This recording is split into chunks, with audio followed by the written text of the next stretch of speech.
हाँ जी गाइस, क्या हाल चाल है। आई होप सब बढ़िया। चलिए फिर अपनी आज की क्लास स्टार्ट करते हैं एसएफएम की।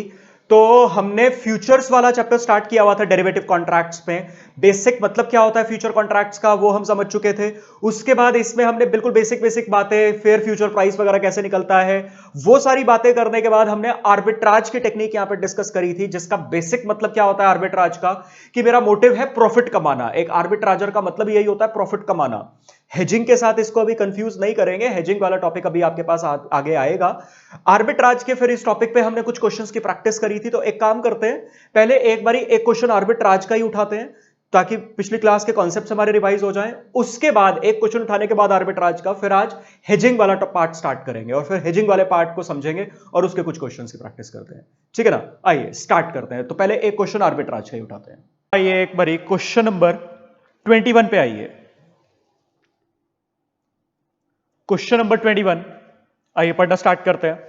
The share of X limited is currently selling at 300। तो ये एक तरह से आपको सीएमपी दे दिया। एक सेकेंड,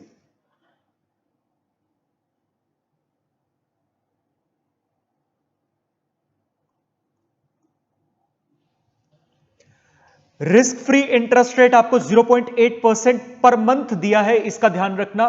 पर एनम का रेट नहीं है ये आपके पास इस क्वेश्चन में। अ 3 month future contract is selling for ₹312। ये एक तरह से आपको एक्चुअल फ्यूचर प्राइस दे दिया कि भैया फ्यूचर कॉन्ट्रैक्ट के तहत 312 में ट्रेडिंग करने का राइट आपको मिल रहा है। अब वो आप बाय करने की भी ट्रेडिंग कर सकते हो, सेल करने की भी, वो देखते हैं। Develop an arbitrage strategy and show what your riskless profit will be 3 months hence, assuming that X Limited will not pay any dividend in the next 3 months। So basically dividend वगैरह का कोई case इस question में है नहीं। यहां पे आपसे स्ट्रेट अवे आर्बिट्राज की स्ट्रैटेजी पूछी है कि buy future, sell future, cash segment में क्या करेंगे, और साथ के साथ आपसे रिस्क लेस प्रॉफिट भी पूछा है, जो मैंने आपको एग्जांपल्स में एक्सप्लेन किया था। मतलब अभी तक के जो क्वेश्चंस किए थे हमने, उसमें simple straight away fair future price और डिसीजन वाले क्वेश्चंस थे। यहां पे प्रॉफिट भी मांगा है। आइए करते हैं। तो सबसे पहले तो वही डिसीजन लेने के लिए पहले फेयर फ्यूचर प्राइस ही निकालना पड़ेगा। FFP is equal to, dividend है नहीं तो सिंपल वाला formula, CMP multiply by E raise to power RT। ठीक है ना। CMP आपको आज का प्राइस दे रखा है 300, multiply by E raise to power R, R आपको दे रखा है 0.8%। तो 0.8% को पहले तो हम लिख सकते हैं 0.008। टाइम है यहां पे इस फ्यूचर का 3 months। अब ना हम बाकी क्वेश्चंस में लिखते थे 3/12, यहां पे 3/12 मत लिख देना, ये ऑलरेडी 3 months है और जो आपका इंटरेस्ट रेट है वो मंथ्स में ही है। पहले आपका पर एनम का इंटरेस्ट रेट होता था तो आप 3/12 करते, तो यहां पे स्ट्रेट अवे मल्टीप्लाई बाय 3 होगा। ठीक है ना। वैसे बड़ी बेसिक सी बात है, लेकिन कुछ नालायक हो सकता है कंफ्यूज हो जाए इस पॉइंट में, इसलिए मैंने बता दिया। तो ये आपके पास आ जाएगा ई रेज टू पावर 0.024। आइए अब ई रेज टू पावर 0.024 की वैल्यू देख लेते हैं। तो ये टेबल में 0.024 की वैल्यू आपके पास 1.0243, 1.0243 मल्टीप्लाई बाय 300, तो ये आ जाएगा आपके पास 307.29। ठीक है ना। ये आपका फेयर फ्यूचर प्राइस आ गया, जबकि क्वेश्चन में आपको एक्चुअल फ्यूचर प्राइस कितना दिया हुआ है। एक्चुअल फ्यूचर प्राइस है आपके पास क्वेश्चन में, एक सेकेंड,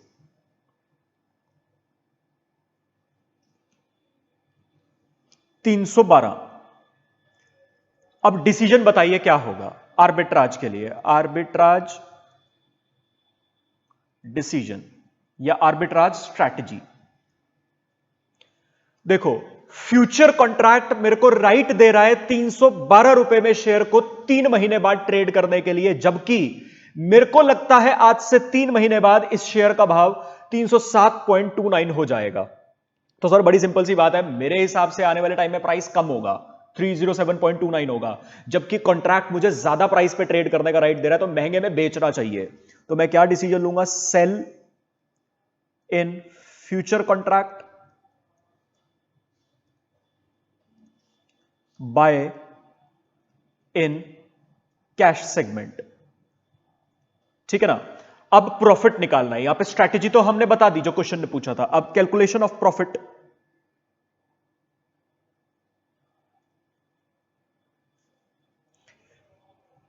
तो हमें कैश सेगमेंट में बाय करना है, तो हम एक काम करेंगे, हम बाय कब करेंगे, आज की आज बाय कर लेंगे। और आज की आज बाय करने के लिए हम क्या करेंगे, बैंक से पैसा बोरो कर लेंगे। ओहो,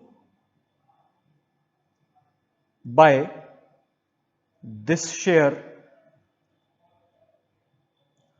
today at ₹300 and borrow the same amount।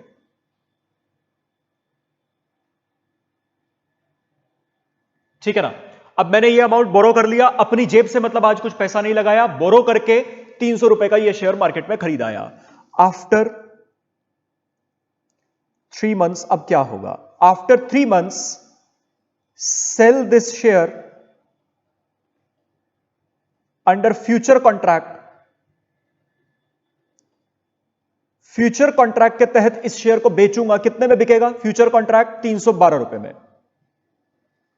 Minus bank से लोन लिया था, वो लोन अब लौटाना पड़ेगा बैंक का, माइनस पेमेंट टू बैंक। तो बैंक को जब पैसा लौटाऊंगा 300 रुपए भी लौटाऊंगा, ठीक है, 300 रुपए का तो प्रिंसिपल अमाउंट था, into e raise to power R T, मतलब कंपाउंडिंग इंटरेस्ट के साथ लोन लौटाऊंगा। यहां पे मैंने नॉर्मल कंपाउंडिंग नहीं, कॉन्टिन्यूअस कंपाउंडिंग करी है इसमें भी। तो 300 into e raise to power R T, ultimately ये वैल्यू 307.29 ही बनेगी। ठीक है ना। अच्छा, डिविडेंड वगैरह का यहां पे कोई केस है नहीं, तो उसके बारे में कोई बात नहीं होगी, स्ट्रेट अवे ये आपके पास डिफरेंशियल प्रॉफिट आ जाएगा।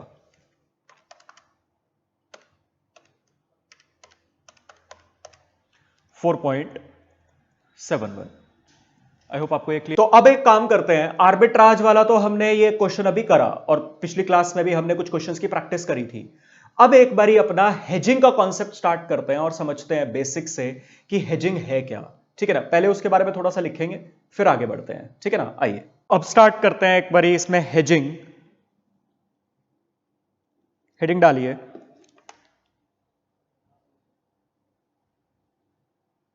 पहले थोड़ा सा एक लाइन लिखते हैं इसके बारे में, फिर समझते हैं हेजिंग क्या है, कैसे होती है, क्या इंस्ट्रूमेंट्स हैं। ठीक है ना।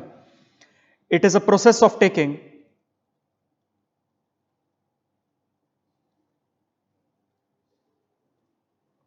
opposite position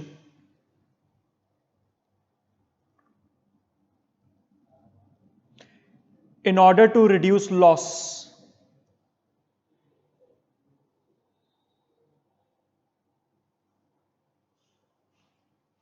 caused by price fluctuations।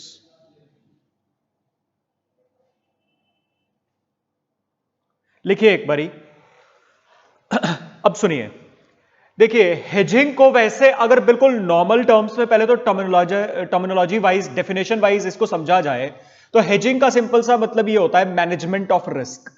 Most popularly hedging को हम क्या समझते हैं कि हेजिंग के थ्रू, हेजिंग एक ऐसा तरीका कि जिससे हम अपने रिस्क के एक्सपोजर को, जिसकी वजह से हमें लग रहा है कि हमें लॉस हो सकता है, उसको हम थोड़ा सा कम कर देते हैं।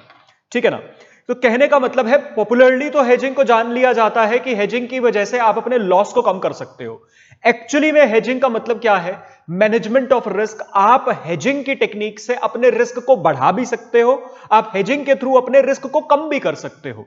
आपके मन में अगर यहां पे ये आए कि सर कोई अपने रिस्क को क्यों बढ़ाएगा, तो मार्केट में हर तरीके का इन्वेस्टर होता है। मार्केट में ऐसे भी इन्वेस्टर हैं जिनको यह लगता है कि हमारी ज्यादा रिस्क उठाने की कैपेबिलिटी नहीं है, तो वो इन्वेस्टर हेजिंग का यूज कर लेगा अपने रिस्क को कम करने के लिए। लेकिन मार्केट में ऐसे भी इन्वेस्टर हैं कि अगर उनको यह बोल दिया जाए कि सर रिस्क ज्यादा है लेकिन चांसेस है कि रिटर्न भी ज्यादा आ सकता है, तो वो इन्वेस्टर, कई इन्वेस्टर तैयार हो जाएंगे कि हां ठीक है, रिटर्न ज्यादा आ जाएगा, उसके लिए अगर ज्यादा रिस्क उठाना पड़ रहा तो हमें कोई दिक्कत नहीं है, हम ज्यादा रिस्क उठाने को तैयार हैं।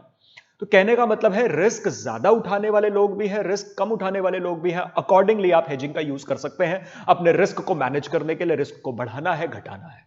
ठीक है ना। और अगर आपके मन में यह आए सर जैसा है वैसे रहने देना, तो कुछ मत करो। ठीक है ना। अब बेसिकली हेजिंग काम कैसे करता है, देखो, मैं आपको सिंपल सी एक चीज बताता हूं, जैसे एक एग्जांपल, अभी ये नोट करने वाला एग्जांपल तो नहीं है, एक क्वेश्चन करवाऊंगा इसके बाद, फिर आगे कुछ एग्जांपल्स वगैरह करवाऊंगा, वो आपको नोट करने होंगे। अभी ये सिर्फ नॉर्मल तरीके से समझाने के लिए बता रहा हूं। मान लो आपने एक पर्टिकुलर किसी भी कंपनी के शेयर में इन्वेस्टमेंट कर दी। जब आपने इस कंपनी का शेयर खरीदा, मान लो ये उस टाइम पे 150 रुपए का था, तो ये आज का प्राइस था। ये आपने कैश सेगमेंट मार्केट में परचेज कर लिया शेयर। कैश सेगमेंट मार्केट मतलब कोई फ्यूचर ऑप्शंस वगैरह की बात नहीं कर रहा हूं, आपने एक्चुअली में स्टॉक मार्केट में 150 रुपया पे किया और आपको एक्चुअली में 150 रुपए के उस एक शेयर की डिलीवरी मिल गई है, आपके डीमैट अकाउंट में वो शेयर रिफ्लेक्ट कर रहा है, ठीक है ना। अब आपके पास ये एक शेयर है, अब आपने होल्ड किया हुआ था ये शेयर, चलते गए चलते गए चलते गए, मान के चलते हैं एग्जांपल के लिए 15 दिन बाद, आफ्टर 15 डेज, आपने ये 150 रुपए का जब ये शेयर खरीदा था तो इस उम्मीद में खरीदा था कि आने वाले टाइम में ये बढ़ेगा, ठीक है।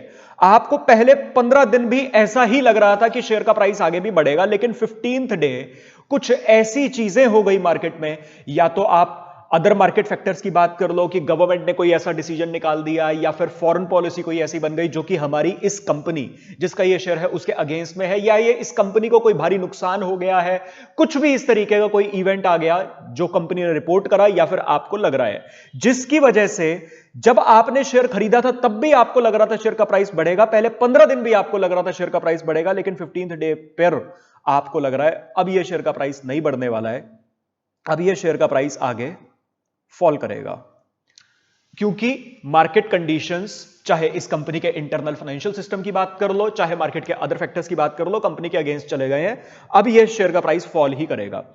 मतलब इस दिन से अब आपको डर लगना शुरू हो गया है, क्योंकि इससे पहले तो आप इसी उम्मीद में थे कि मैंने 150 रुपए का शेयर खरीद लिया, बढ़ेगा बढ़ेगा, बढ़ने दो और बढ़ने दो, प्रॉफिट कमाएंगे, लेकिन 15th डे से अब आपको डर लग रहा है शेयर घट रहा है और घटता रहेगा इसके आगे भी। मतलब यहां से आपके रिस्क का एक्सपोजर आ गया है, आप रिस्क को एक्सपोज हो चुके हो। आई गेस आपको यह बात समझ आई। अब यहां पर आपको डर लग रहा है, अगर तो आप ऐसे इन्वेस्टर हो जो कि इंतजार करना चाहते हो कि भाई अगर शेयर का प्राइस ऐसे फॉल कर सकता है तो कोई दिक्कत नहीं, आने वाले टाइम में कभी ना कभी बढ़ेगा भी, तो मैं कुछ नहीं करना चाहता, तो कोई दिक्कत नहीं, आप कुछ नहीं करोगे। लेकिन अब आपको डर लग रहा है, मान लो आपने इस दिन जब शेयर खरीदा था, आपने यह सोच के खरीदा था कि मैक्स टू मैक्स, एग्जांपल ले रहा हूं, मैक्स टू मैक्स 3 महीने में इस शेयर को निकाल दूंगा मैं, ठीक है। तो 3 महीने का मन में डाल के खरीदा था, 15 दिन गुजर चुके हैं, अब आपको लग रहा है शेयर का प्राइस फॉल करेगा, और आपको ऐसा लग रहा है अगले 2-3 महीने तक शेयर का प्राइस फॉल ही करेगा, उसके बाद जाके अगर कंडीशंस कंपनी के लिए इंप्रूव हुई तो तब कहीं जाके लॉन्ग टर्म में शेयर का प्राइस जरूर बढ़ सकता है, लेकिन शॉर्ट रन में विद इन 2-3-4 मंथ्स शेयर का प्राइस नहीं बढ़ेगा। तो आपको तो लग रहा है यार मेरी तो एग्जिट स्ट्रैटेजी यही थी कि मैं 3 महीनों में एग्जिट कर जाऊंगा और तब तक तो कोई शेयर का प्राइस बढ़ेगा ही नहीं, तो मेरे को लॉस पे एग्जिट करना पड़ेगा, तो मेरे को अब डर लग रहा है, रिस्क एक्सपोजर हो चुका है। अब मैं इस रिस्क को कवर अप करने के लिए क्या करूंगा, हेजिंग करूंगा। ठीक, अब हेजिंग कैसे करूंगा, आपने यहां पे ये शेयर अभी बाय कर रखा है, शेयर कैश सेगमेंट मार्केट में बाय कर रखा है, और आपको लग रहा है आगे मार्केट फॉल करेगा, ठीक है। मतलब 150 रुपए का प्राइस है, ये आगे फॉल करेगा, कभी 140 पे, 130 पे, 100 पे, 90 पे, किसी पे मर्जी जा सकता है, बट शेयर का प्राइस फॉल करेगा। तो आपको है, मान लो इन फ्यूचर जब आप शेयर एग्जिट करना चाहेंगे तब मान लो 100 रुपए का प्राइस हो जाएगा, तो आपको 100 रुपए के प्राइस पर सेल करना पड़ेगा इस शेयर को, ठीक है ना। तो आपको बाय किया आपने 150 रुपए में, सेल करोगे आप 100 रुपए में, तो कैश सेगमेंट मार्केट में आपको 50 रुपए का लॉस हो जाएगा।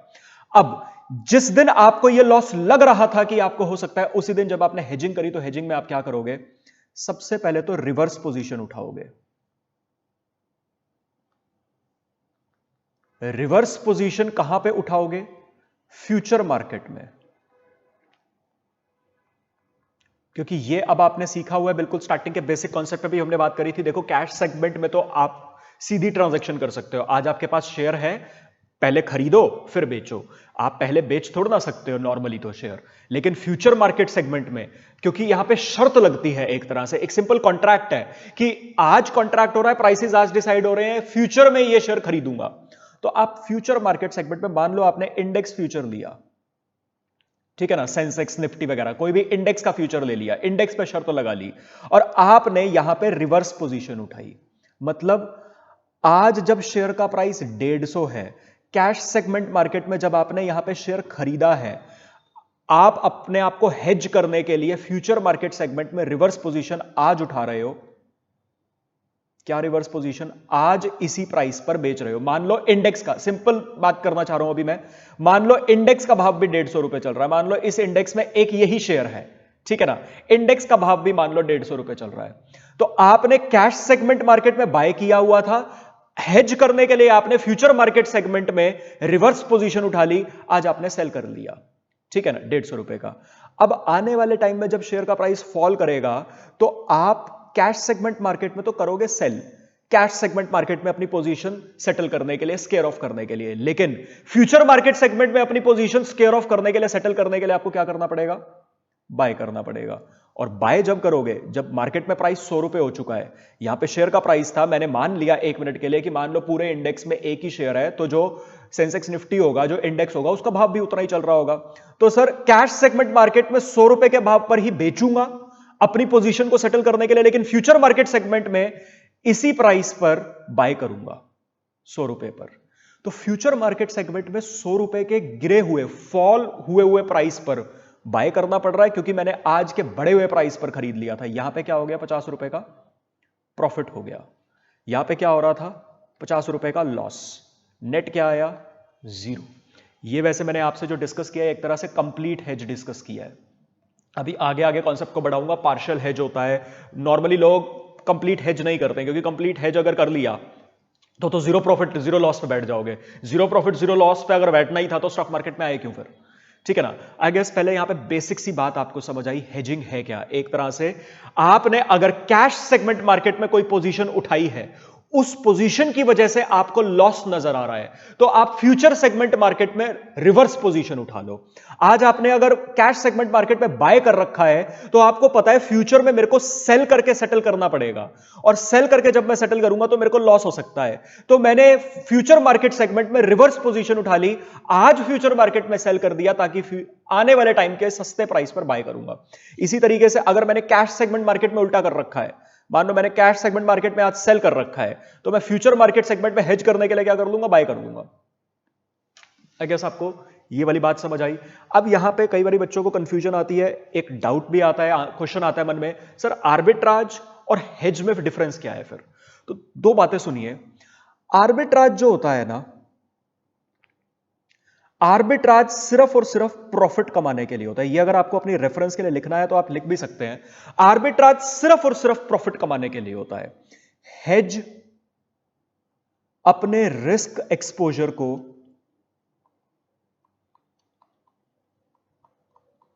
कम या ज्यादा करने के लिए होता है। कहने का मतलब है, अगर इसकी मैं एक टर्म यूज करूं, हेज रिस्क मैनेजमेंट के लिए होता है। ठीक है ना।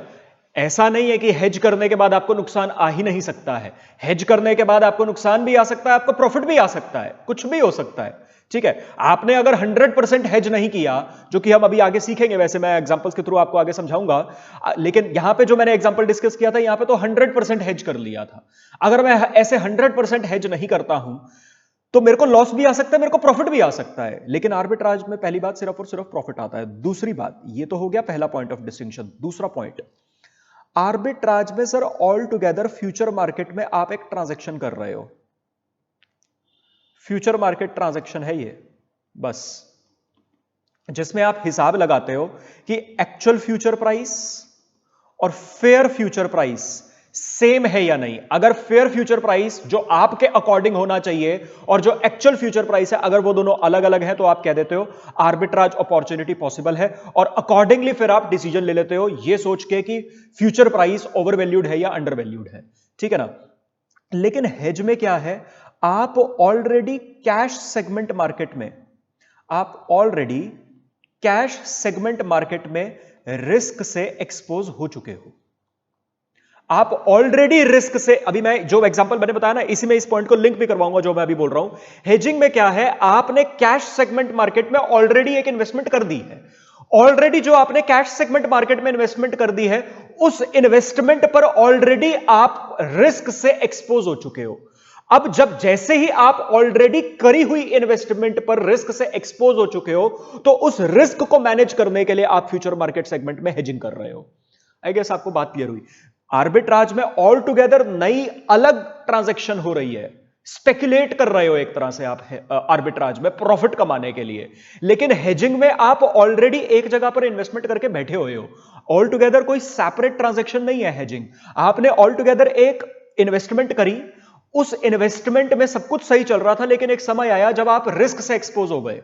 ठीक है, जैसे ही आप रिस्क से एक्सपोज हुए, तब आप उस रिस्क को मैनेज करने के लिए हेजिंग करने आए हो फ्यूचर सेगमेंट मार्केट में। ठीक है, कैसे हेजिंग कर रहे हो? ऑपोजिट पोजीशन उठाकर।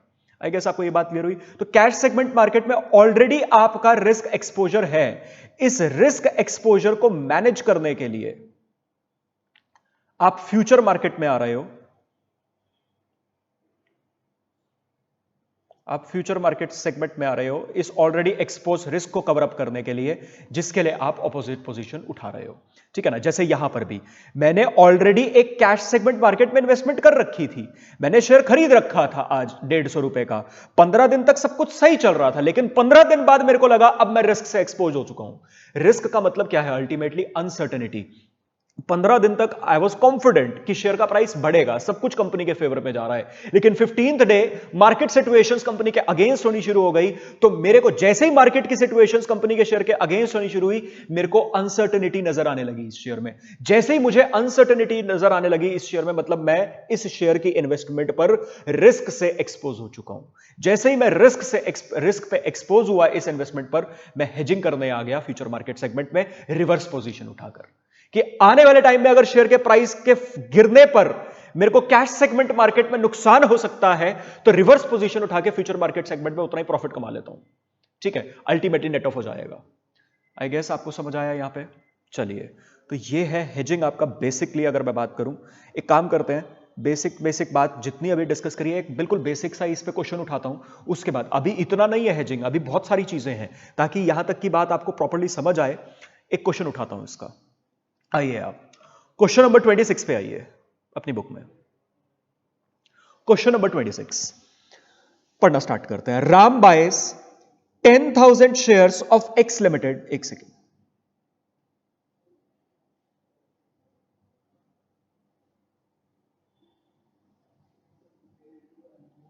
Ram buys 10,000 shares of X Limited at ₹22 and obtains a complete hedge of shorting 400 Nifties at ₹1100 each. Shorting का मतलब सेल पोजीशन उठाना, ठीक है ना, शॉर्ट करना। तो पहली बात, मैंने ऑलरेडी एक इन्वेस्टमेंट कर ली है, मैंने शेयर खरीद लिए हैं आज, मतलब कैश सेगमेंट मार्केट में आज मैंने शेयर बाय करे हैं। उसके ऊपर हेज उठाने के लिए, अपने रिस्क एक्सपोजर को मैनेज करने के लिए मैंने हेजिंग करी है इंडेक्स फ्यूचर्स में। निफ्टी है, इंडेक्स है, तो निफ्टी में मैंने 400 निफ्टीज की शॉर्टिंग करी है। कैश सेगमेंट में बाय किया था हेजिंग के लिए, फ्यूचर मार्केट सेगमेंट में ऑपोजिट पोजीशन उठा ली, आज सेलिंग कर दी 1100 के हिसाब से। He closes out his position at the closing price of the next day, at which point the share of X Limited has dropped 2% and the Nifty future has dropped 1.5%। मतलब यहां तक का डेटा क्या है? आपने आज शेयर बाय करे हैं, जितने भी शेयर बाय करे हैं, अभी तो डेटा समराइज कर रहा हूं। आज आपने जब शेयर बाय किया है तो शेयर का प्राइस है 22 रुपए, ठीक है। और आने वाले आज आपने इसी इन्वेस्टमेंट पर हेज करने के लिए, यह है आपकी इन्वेस्टमेंट, ओरिजिनल इन्वेस्टमेंट, इस पर है आपको रिस्क का एक्सपोजर। इसी रिस्क के एक्सपोजर को मैनेज करने के लिए आपने हेज किया है, जिसमें आपने निफ्टी को शॉर्ट किया है,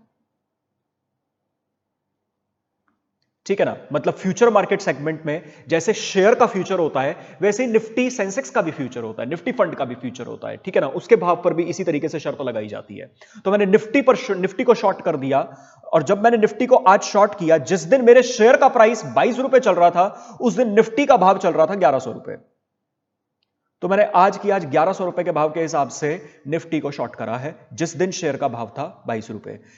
इस इन्वेस्टमेंट के ऊपर हेजिंग हो रही है। ये प्लीज यहां पे बार बार मैं बोल रहा हूं, ध्यान रखिएगा, जो आपकी ओरिजिनल इन्वेस्टमेंट है इसको बदलना नहीं होता है। मेरे कहने का मतलब दोबारा एक बारी मैं बिल्कुल क्लियर लैंग्वेज में ये बोल रहा हूं, क्योंकि कई बार बच्चे इसमें बड़ा कंफ्यूज हो जाते हैं और इसको बदल देते हैं। जो आपने ऑल टुगेदर एक इन्वेस्टमेंट कर रखी है कैश सेगमेंट मार्केट में, उसको कुछ नहीं करना है आपको। उस पे लॉस हो रहा हो आपको, उस पे प्रॉफिट हो रहा हो, उसको कुछ नहीं करना है आपको। जो ऑल टुगेदर जो आपने कैश सेगमेंट मार्केट में इन्वेस्टमेंट कर रखी है, उस पे अगर आपको रिस्क का एक्सपोजर नजर आ रहा है और आपको लग रहा है कि फ्यूचर में अनसर्टेनिटी की वजह से आपको लॉस हो सकता है, तो आप अलग से हेजिंग करते हो फ्यूचर मार्केट एक अलग मार्केट सेगमेंट में। जो ओरिजिनल इन्वेस्टमेंट है उसको कुछ नहीं चेंज करना है, वो इंटैक्ट रहेगी, एज इट इज रहेगी। उस पे प्रॉफिट या लॉस जो हो रहा है वो होके रहेगा। वो तो आप अगर यहां पे लॉस हो रहा है तो फ्यूचर मार्केट सेगमेंट में आप उतना प्रॉफिट कमा लोगे और हेजिंग हो जाएगी, ठीक है ना। तो एनीवे, तो आज का डेटा ये था कि आज शेयर का प्राइस 22 रुपए था जब मैंने खरीदा था।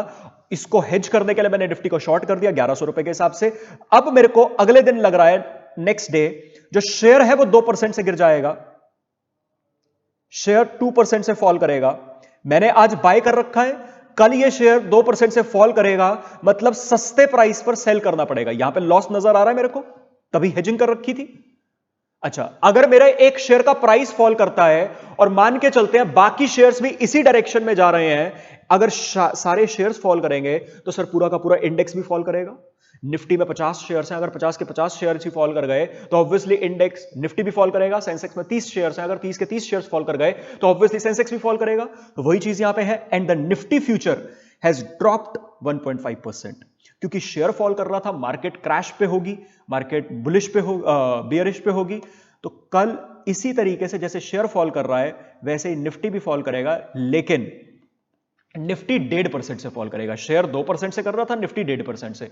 उसमें अगर, अब ये वैसे क्वेश्चन में बोल रखा है, वैसे तो मैं ये भी बोल सकता हूं क्वेश्चन ने बोला हुआ है, लेकिन यहां पे अगर आपके मन में क्वेरी आ रही हो सर शेयर 2% से फॉल कर रहा है, निफ्टी 1.5% से कैसे, तो भाई सिंपल सी बात है, एक शेयर है, निफ्टी 50 शेयर से बना है, ठीक है ना। अगर एक शेयर 2% से फॉल कर रहा है, हो सकता है कोई और शेयर 0.5% से बढ़ रहा हो, तो नेट निफ्टी 1.5% से फॉल किया, ठीक है ना। वो नेट इंपैक्ट वेटेड एवरेज करके जो भी आता है। चलिए, What is the overall profit or loss of this set of transactions? इस set of transactions से क्या overall profit और loss आया? तो अब देखिए, in cash segment market, in cash segment आपकी पोजीशन कैसे सेटल होगी? आपने आज बाय कर रखा था शेयर। जब आज आपने शेयर बाय किया था, 10,000 शेयर आपने बाय किए थे, 22 रुपए का एक शेयर आपने बाय किया था, कितने रुपए की इन्वेस्टमेंट हो गई? 2,20,000। अगले दिन आप सेल करोगे जब 2% से शेयर फॉल कर चुका है, 10,000 शेयर आप सेल करोगे, इसका 98%, ठीक है ना। 2% से जैसे शेयर फॉल किया,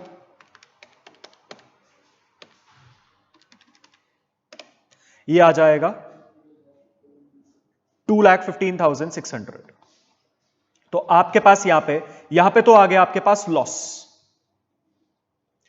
कैश सेगमेंट मार्केट में मतलब आपकी ओरिजिनल इन्वेस्टमेंट पे आपको लॉस आ गया 2,15,600, ये आ गया 4,400। लेकिन आपने इसी लॉस को कवर अप करने के लिए हेजिंग कर रखी थी इन निफ्टी फ्यूचर।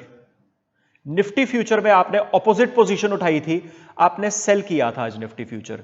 कितने निफ्टी फ्यूचर थे? 400। और कितने में सेल किया हुआ था आज? 1100 रुपए में। तो 4,40,000 में सेल किया हुआ था। अब आप कल बाय करोगे, जब निफ्टी फॉल किया है, सस्ते में आप निफ्टी बाय करोगे। 400 निफ्टी, 1100 का प्राइस, इसका 98.5%, 1.5% से फॉल करा ना निफ्टी।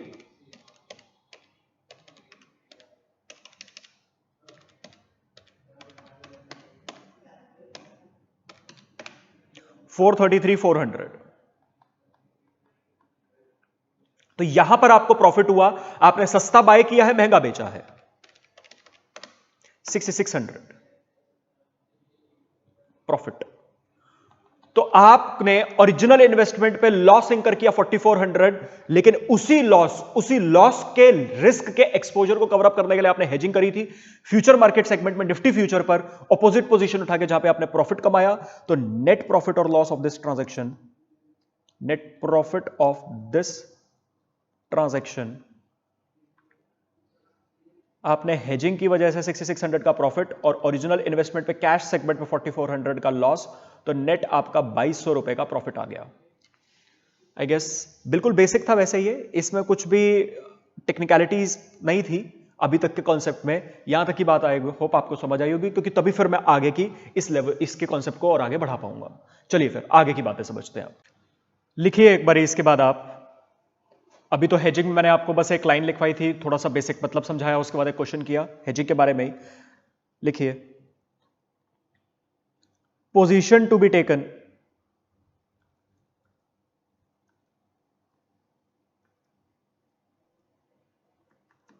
फॉर हेजिंग, क्योंकि हेजिंग का सबसे पहला स्टेप तो है ही यही। सबसे पहले तो आप ये डिसाइड करोगे ना कि अगर आपने आज कैश सेगमेंट मार्केट में शेयर खरीद रखा है तो हेजिंग करने के लिए आपको दूसरे मार्केट सेगमेंट में, फ्यूचर मार्केट सेगमेंट में करना क्या है, पोजीशन क्या उठानी है। आज तो कैश सेगमेंट में अगर बाय कर रखा है तो उधर सेल करो, मतलब अपोजिट पोजीशन उठाओ अगर आपको रिस्क कम करना है। तो पहले लिखा position to be taken for hedging, A for reducing the risk.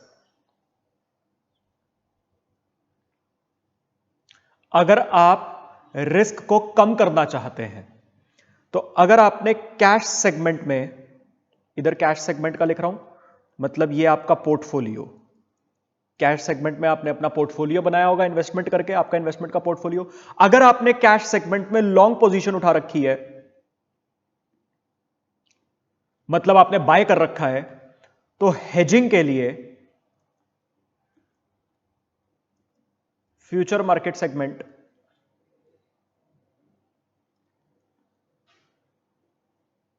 Hedging के लिए आप यहां पे क्या उठाएंगे, शॉर्ट पोजीशन।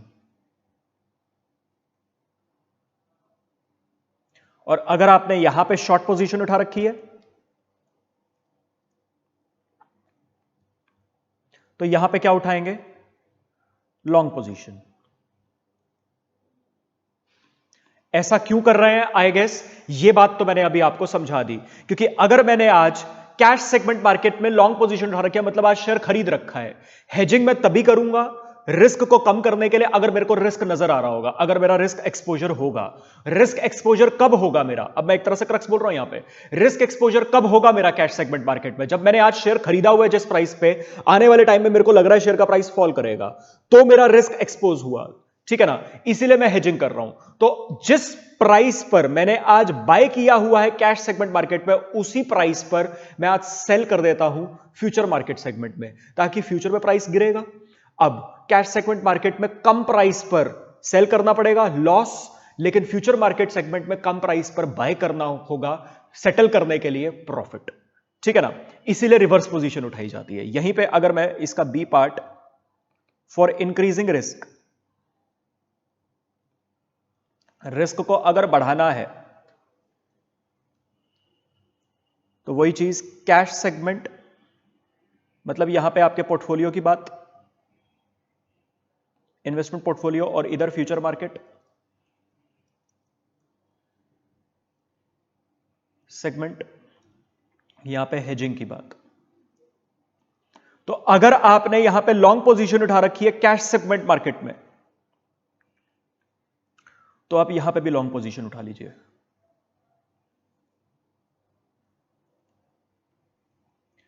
रिस्क बढ़ जाएगा आपका। आपका कैश सेगमेंट मार्केट में आज आपने 150 रुपए के शेयर प्राइस पर शेयर बाय कर रखा था और आपको लग रहा था फ्यूचर में प्राइस गिर ना जाए तो मेरा लॉस ना हो जाए, यहां पे रिस्क नजर आ रहा था, आपने सेम पोजीशन उठा ली फ्यूचर मार्केट सेगमेंट में, तो फ्यूचर मार्केट सेगमेंट में भी आपके साथ वही होगा, तो आपका रिस्क बढ़ गया, ठीक है ना। अच्छा, यहां पे कुछ बच्चे ना एकदम से पूछते हैं, सर अगर ऐसा नजर आ रहा है तो कोई इंसान ऐसा करता क्यों होगा, इस उम्मीद में कि जो मुझे अभी लग रहा है अगर उसका उल्टा हो गया तो, मतलब आज अगर 150 रुपए का प्राइस है, ये तो मुझे आज लग रहा है कि शेयर का प्राइस आने वाले टाइम में फॉल कर सकता है, हो सकता है ना करे, हो सकता है बढ़ जाए, तो मैं डबल प्रॉफिट कमाऊं ना फिर, ठीक है ना। इस उम्मीद में लोग सेम पोजीशन उठाते हैं, इंक्रीज करते हैं अपना रिस्क, वो उनका फोरकास्ट है एक तरह से। तो यहां पे सेम पोजीशन हमने फ्यूचर मार्केट सेगमेंट में भी उठा लिया है, एक तरह से डबलिंग ट्रांजैक्शन कर दी है, ठीक है ना। अच्छा, ये मैंने एक तरह से कॉन्सेप्ट लिखा है, position to be taken for hedging. तो सबसे पहले तो ये डिसाइड करना है, उसके बाद किस वैल्यू का हेज करना है वो एक बार लिखवाता हूं, वो भी मैंने समझाया नहीं है, एक एग्जांपल के थ्रू समझाऊंगा उसको। लिख लेते हैं पहले, value of future contract to complete hedge. Complete hedge मतलब 100% रिस्क कवरेज, इसको बोला भी जाता है परफेक्ट हेज। ठीक है ना। और मैं यहां पे लिख देता हूं एक चीज और, बेस्ड ऑन बीटा। अभी ये भी समझाऊंगा कि बीटा के ऊपर बेस्ड क्यों रखा है हमने। ठीक है ना। यहां पे थोड़ी सी रिस्क की बात करूंगा मैं। तो लिखते हैं पहले value of future contract.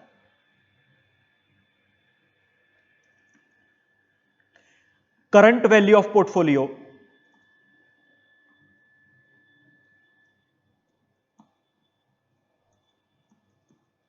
Multiply by existing beta of portfolio.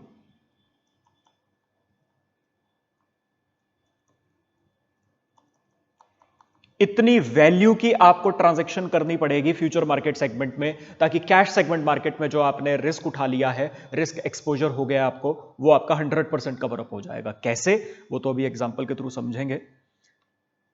Example note करिए इसके नीचे। Mister A buys share of MRF for rupees, example 100. He is afraid that the price of MRF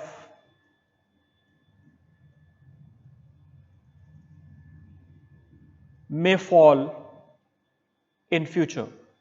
अब भाई साहब को डर लग रहा है कि फ्यूचर में एमआरएफ के शेयर का प्राइस फॉल कर सकता है बाय 2 times। इनको लग रहा है डबल रेट से फॉल कर सकता है। ठीक है ना। Determine how hedging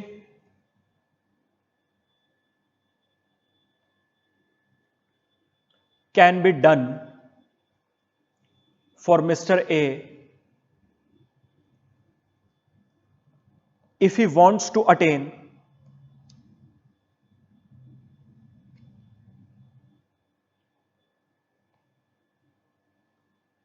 complete hedge, assuming index futures।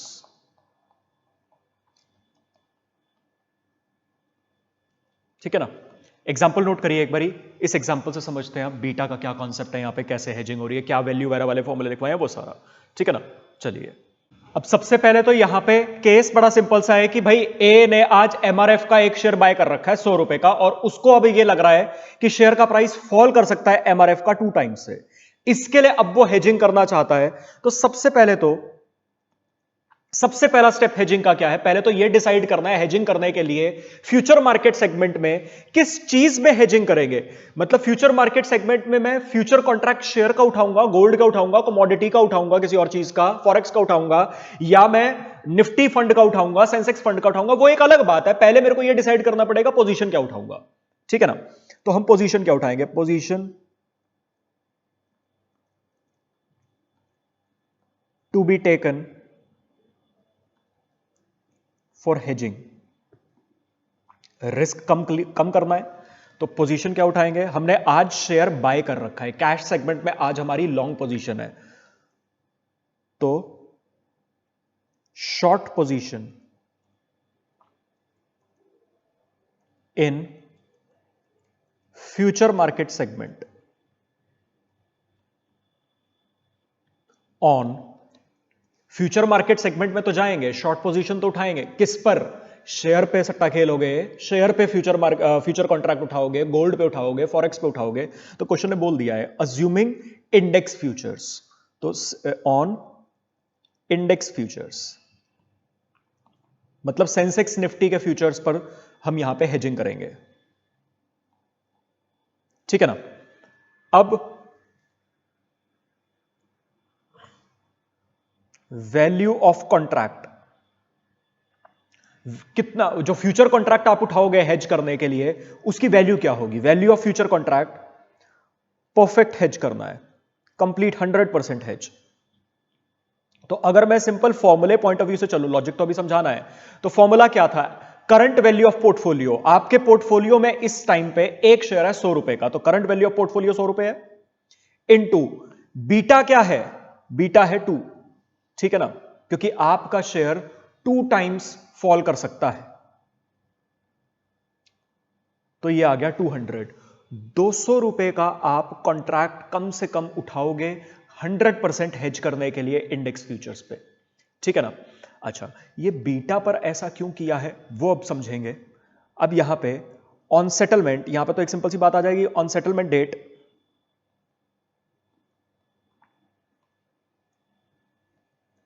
Position will be squared of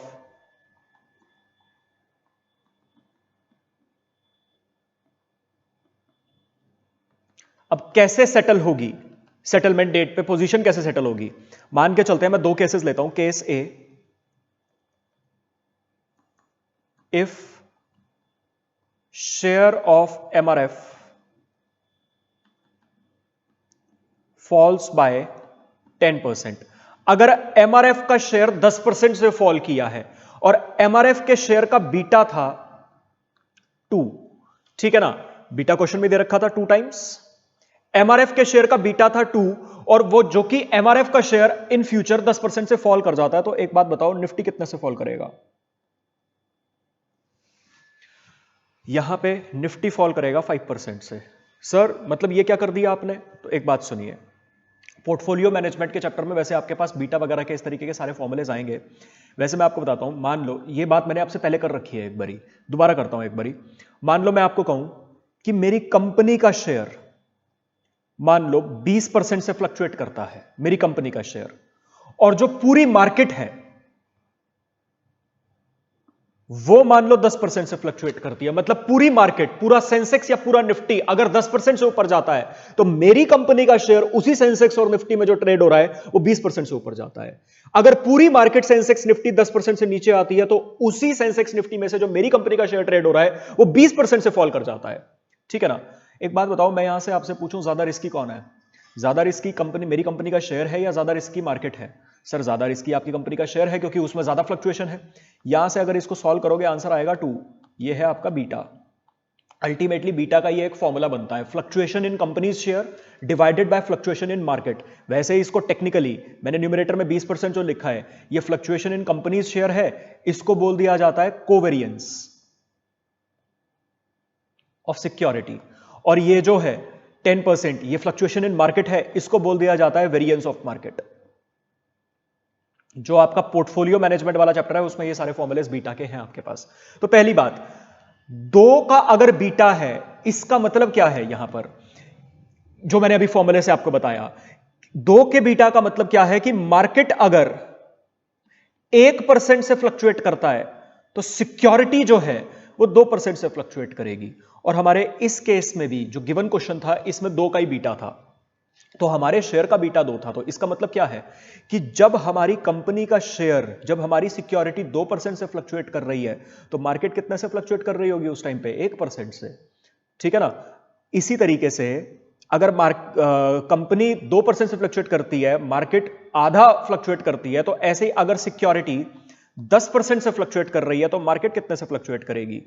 10 into 1/2, 5% से। आई गेस आपको समझ आया।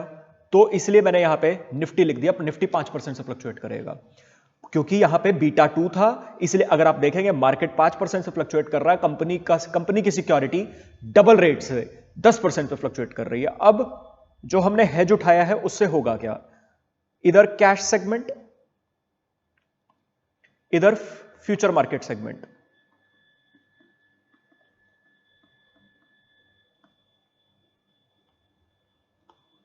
ये हेज के लिए एक तरह से। इधर आपने बाय कर रखा था शेयर 100 रुपए में, जब बेचने निकलोगे तो ये 100 रुपए का शेयर, इसका 90% 90 रुपए का हो चुका होगा। 10% से शेयर के प्राइस में फ्लक्चुएशन आई, आपको यहां पे हो गया लॉस 10 रुपए का। फ्यूचर मार्केट सेगमेंट में पहली बात आपने पोजीशन क्या उठाई थी? आज शॉर्टिंग करी थी आपने, तो आज सेल किया था। कितनी वैल्यू सेल करी थी? 200। यही वैल्यू ऑफ कॉन्ट्रैक्ट निकाला था। हेज के लिए हमने 200 वैल्यू सेल करी थी। अब करेंगे पोजीशन सेट ऑफ करने के लिए, स्केयर ऑफ करने के लिए यहां पे करना पड़ेगा बाय। रिवर्स चल रहे हैं बाय, लेकिन निफ्टी भी फॉल करा है। निफ्टी कितने से फॉल करा है? 5% से, तो 200 का बच जाएगा 95%, 190। यहां पे क्या आ गया? प्रॉफिट। 190 में बाय किया, 200 में सेल ऑलरेडी कर रखा था, 10 रुपए का profit. No profit, no loss, complete hedge. ठीक है ना? मैं इसका रिवर्स ले लेता हूं, केस बी। इफ यहां पे हमने फॉल किया था 10% से, अब ले लेते हैं if share of MRF rises by 10%। पहली बात, अगर एमआरएफ का शेयर 10% से बढ़ रहा है तो निफ्टी कितने परसेंट से बढ़ेगा? निफ्टी भी करेगा राइज ही। अब कितने परसेंट से? हाफ, क्योंकि वही सेम चीज बीटा 2 था। तो जितना मार्केट में फ्लक्चुएशन है, मेरी कंपनी की सिक्योरिटी में उससे डबल फ्लक्चुएशन है, तो मार्केट में उसका आधा फ्लक्चुएशन है। इधर कैश सेगमेंट, इधर future market segment.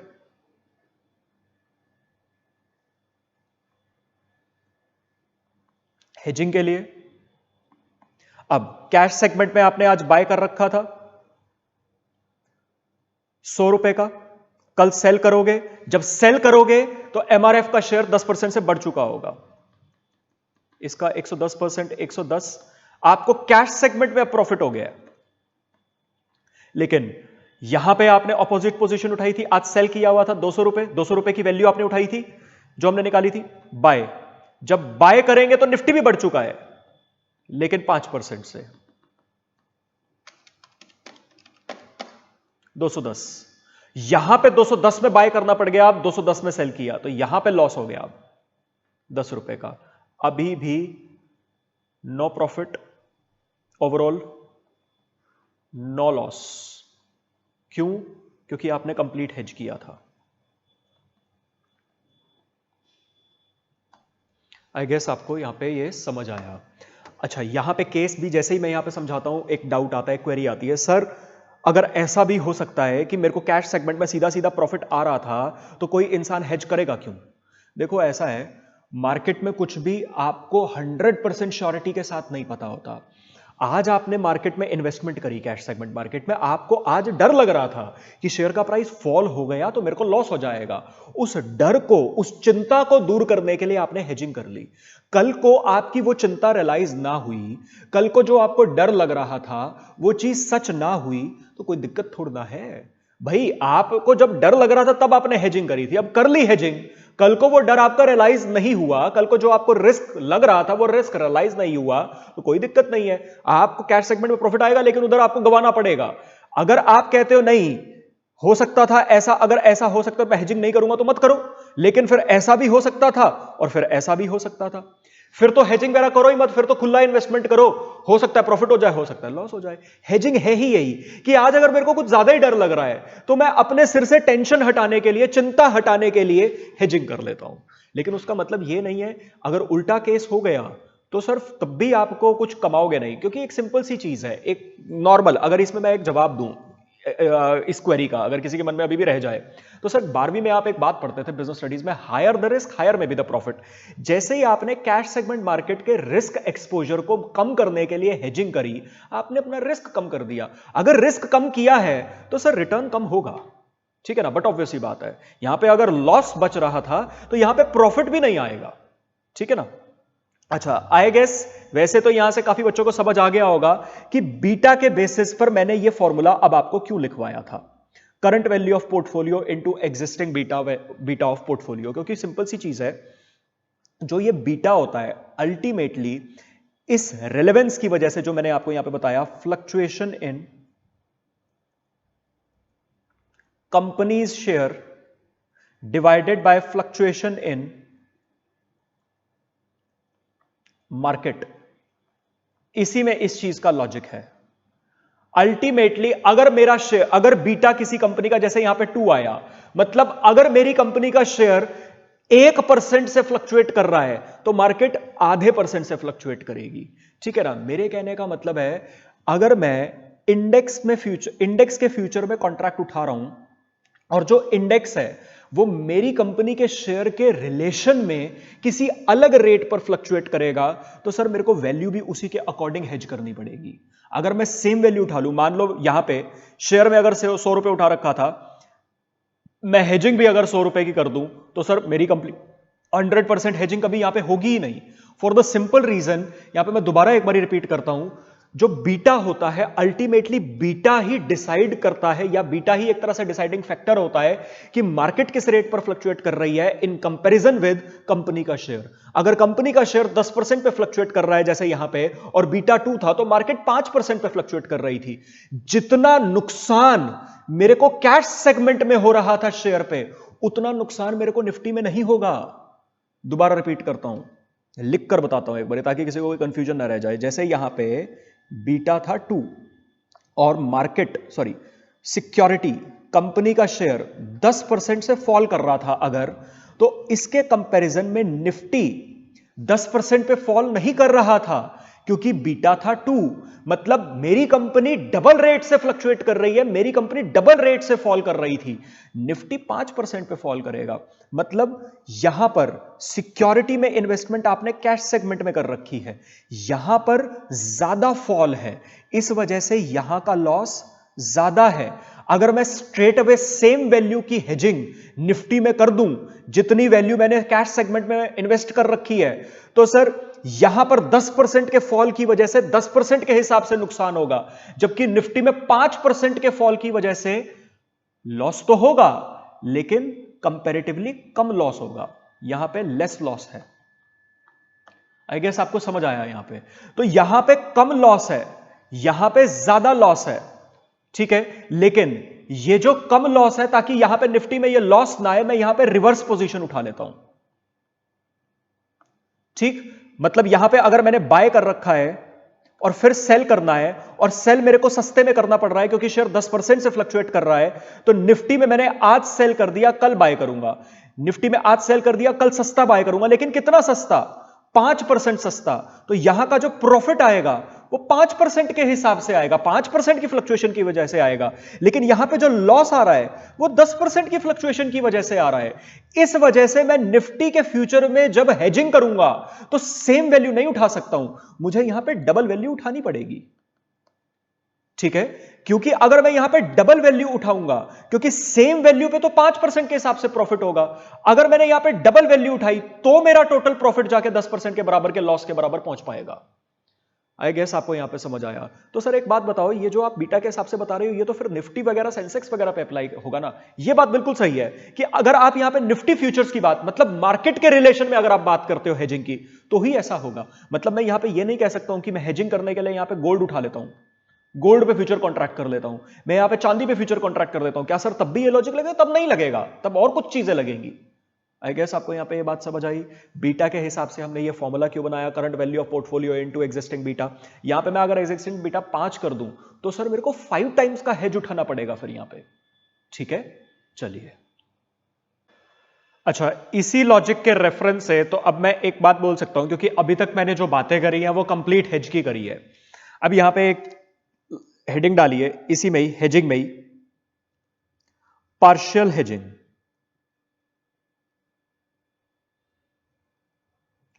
Complete hedging का मैंने आपको जो फॉर्मूला लिखवाया वो ये लिखवाया था, current value of portfolio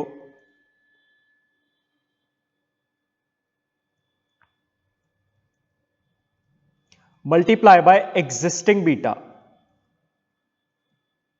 of portfolio. अगर मैं एग्जिस्टिंग बीटा के अकॉर्डिंग पोर्टफोलियो को मल्टीप्लाई कर दूं, उस हिसाब से जो मेरे पास वैल्यू आती है उतना मेरे को फ्यूचर कॉन्ट्रैक्ट उठाना चाहिए, अगर इंडेक्स में करना है। ठीक है ना।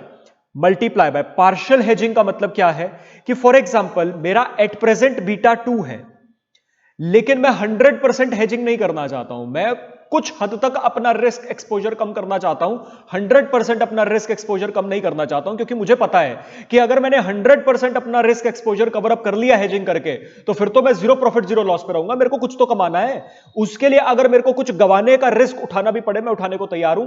ये कुछ ज्यादा ही रिस्क आ चुका है, थोड़ा बहुत कम करना चाहता हूं। मान लो मैं कहूं मेरा 2 का बीटा है, मैं 2 के बीटा का रिस्क नहीं उठा सकता हूं, मैं इसमें से 1.5 के बीटा का रिस्क उठाना चाहता हूं, मतलब मैं 0.5 से अपने बीटा को कम करना चाहता हूं। ठीक है ना? तो यहां पे मल्टीप्लाई करते हैं हम percentage of risk you want to reduce. फिर अगर आप 100% हेज नहीं करना चाहते हैं, तो जितना परसेंट आप हेज करना चाहते हैं उतने परसेंटेज से मल्टीप्लाई कर दीजिए बीटा को, क्योंकि अल्टीमेटली बीटा क्या कर रहा है, उतनी वैल्यू को, जो अभी कैलकुलेशन मैंने आपको पहले बताई कि जैसे 2 का बीटा था तो डबल वैल्यू सेल परचेज करवा रहा था फ्यूचर मार्केट सेगमेंट में। अगर आप 100% हेज नहीं करना चाहते, मान लो आप 70% हेज करना चाहते हो, तो बीटा इंटू 70% करके जो आएगा 1.4, उतने वैल्यू का आप फ्यूचर मार्केट सेगमेंट में फिर ट्रेड करोगे हेज करने के लिए। तो वो उतने प्रोपोर्शन को ही हेज करेगा, बाकी प्रोपोर्शन को वो हेज नहीं करेगा। ठीक है ना? नेक्स्ट हेडिंग डालिए यहां पे। अच्छा, यहां से बाय द वे अगर मैं आपसे पूछूं एक सिंपल सी चीज, जब कंप्लीट हेज होता है उस केस में आपका डिजायर्ड बीटा क्या होता है? 0, क्योंकि कंप्लीट हेज में आप पूरे तरीके से अपना रिस्क 0 कर देते हैं। इसीलिए तो नो प्रॉफिट नो लॉस पे आते हैं, क्योंकि अगर थोड़ा सा भी रिस्क हो तो कुछ तो रिटर्न आएगा या कुछ तो लॉस आएगा। आई गेस आपको ये बात समझ आई पहले तो? मतलब 100% हेज में हमारा जो डिजायर्ड बीटा होता है, 100% हेज वही इंसान करता है जिसका डिजायर्ड बीटा, डिजायर्ड कितना रिस्क उठाना चाहता हो वो 0 रिस्क अगर वो उठाना चाहता हूं। ठीक है ना? तो यहां पे हेडिंग डालिए, हेजिंग यूजिंग इंडेक्स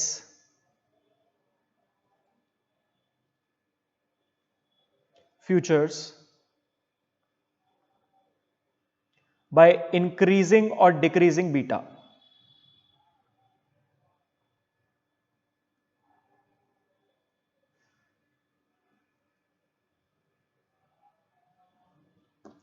अब देखो यहां पे मान के चलते हैं एग्जाम्पल 1, करंट वैल्यू है पोर्टफोलियो की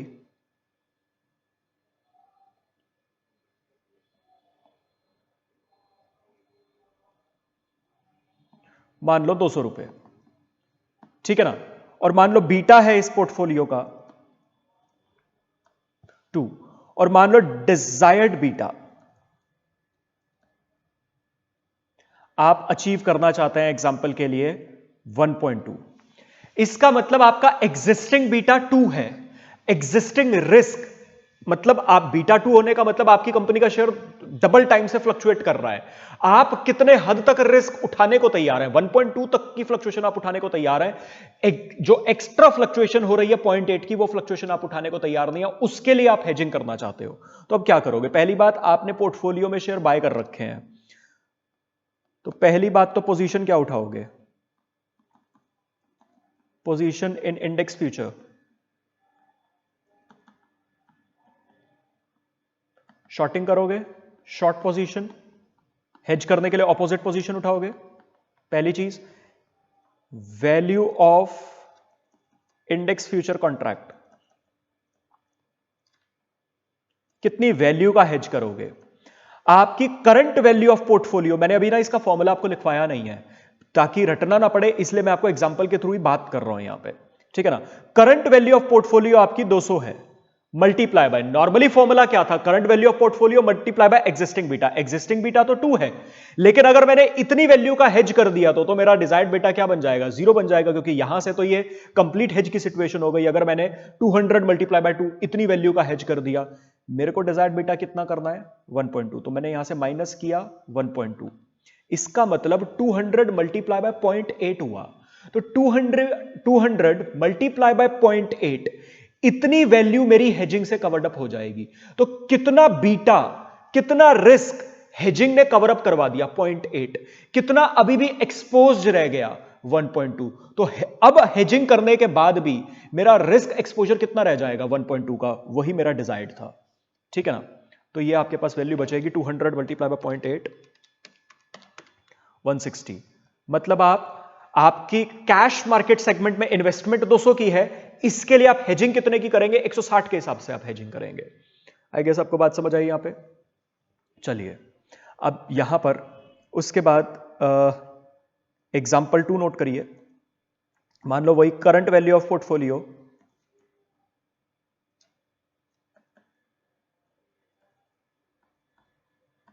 वही 200 रुपए, एग्जिस्टिंग बीटा मान लो आपका वही 2, लेकिन अब डिजायर्ड बीटा आप मान लो रिस्क बढ़ाना चाहते हो, आपकी कंपनी में रिस्क 2 है, आप इस रिस्क को और बढ़ाना चाहते हो क्योंकि आपको ये और ज्यादा रिस्क उठाऊंगा तो और ज्यादा रिटर्न कमा सकता हूं।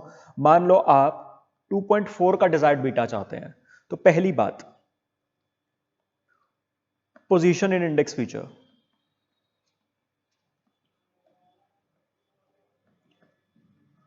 फ्यूचर मार्केट सेगमेंट में पोजीशन क्या उठाएंगे? अब आप रिस्क को रिड्यूस नहीं करना चाहते हो, आप रिस्क को इंक्रीज करना चाहते हो।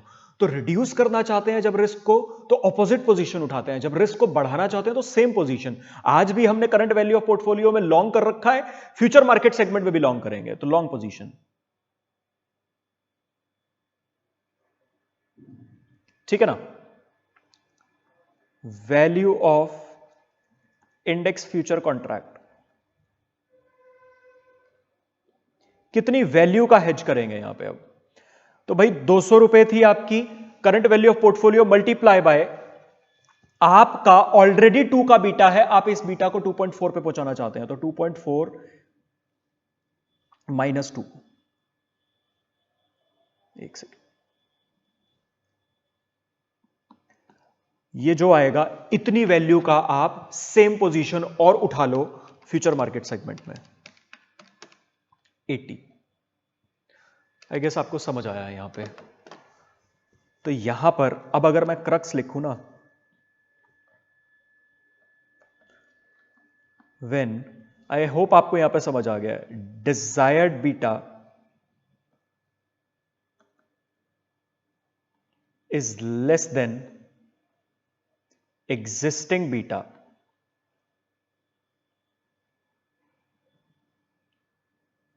value of future contract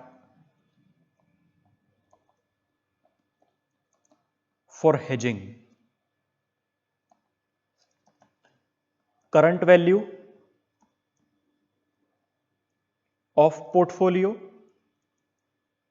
ये आपका एग्जाम्पल 1 वाला केस है, multiply by existing beta minus desired beta. यही किया था हमने, 2 एग्जिस्टिंग बीटा, 1.2 तक लाना था डिजायर्ड बीटा। ठीक है ना? और यहीं पे ये point number 1, point number 2, when desired beta is more than existing beta, मतलब आप रिस्क एक्सपोजर बढ़ाना चाहते हो, तो पहली बात तो सेम पोजीशन उठा लोगे, same position in future market segment as in cash market segment. आपका रिस्क बढ़ जाएगा, और लेकिन कितनी value? Value of future contract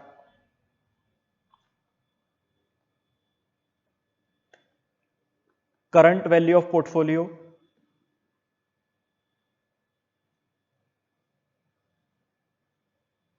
multiply by existing beta, sorry multiply by, आपने यहां पे क्या किया था? 2.4 माइनस 2 किया था, मतलब पहले आपने डिजायर्ड बीटा लिखा था, desired beta minus existing beta.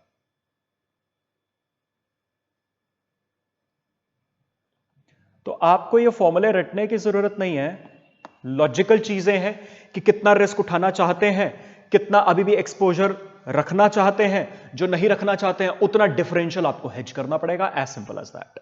ठीक है ना? बाय द वे यहां पे एक एग्जांपल और डिस्कस करता हूं, 2 एग्जांपल डिस्कस करें। एग्जांपल नंबर 3, ये एक कंफ्यूजन होती है कि सर ये अलग कॉन्सेप्ट है और जो बिल्कुल स्टार्टिंग में कंप्लीट हेज आपने बताया था मतलब वो अलग कॉन्सेप्ट है। देखो इन कॉन्सेप्ट्स में और उन कॉन्सेप्ट्स में, इन फॉर्मुलेज में और जो वहां पे फॉर्मुलेज थे, सर एक सिंपल सा डिफरेंस है।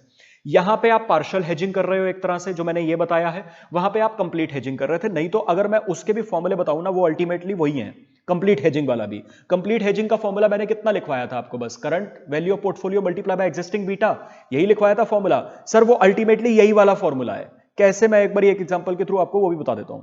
वही करंट वैल्यू, मान लो वही 200 रुपए, और एग्जिस्टिंग बीटा मान लो वही 2।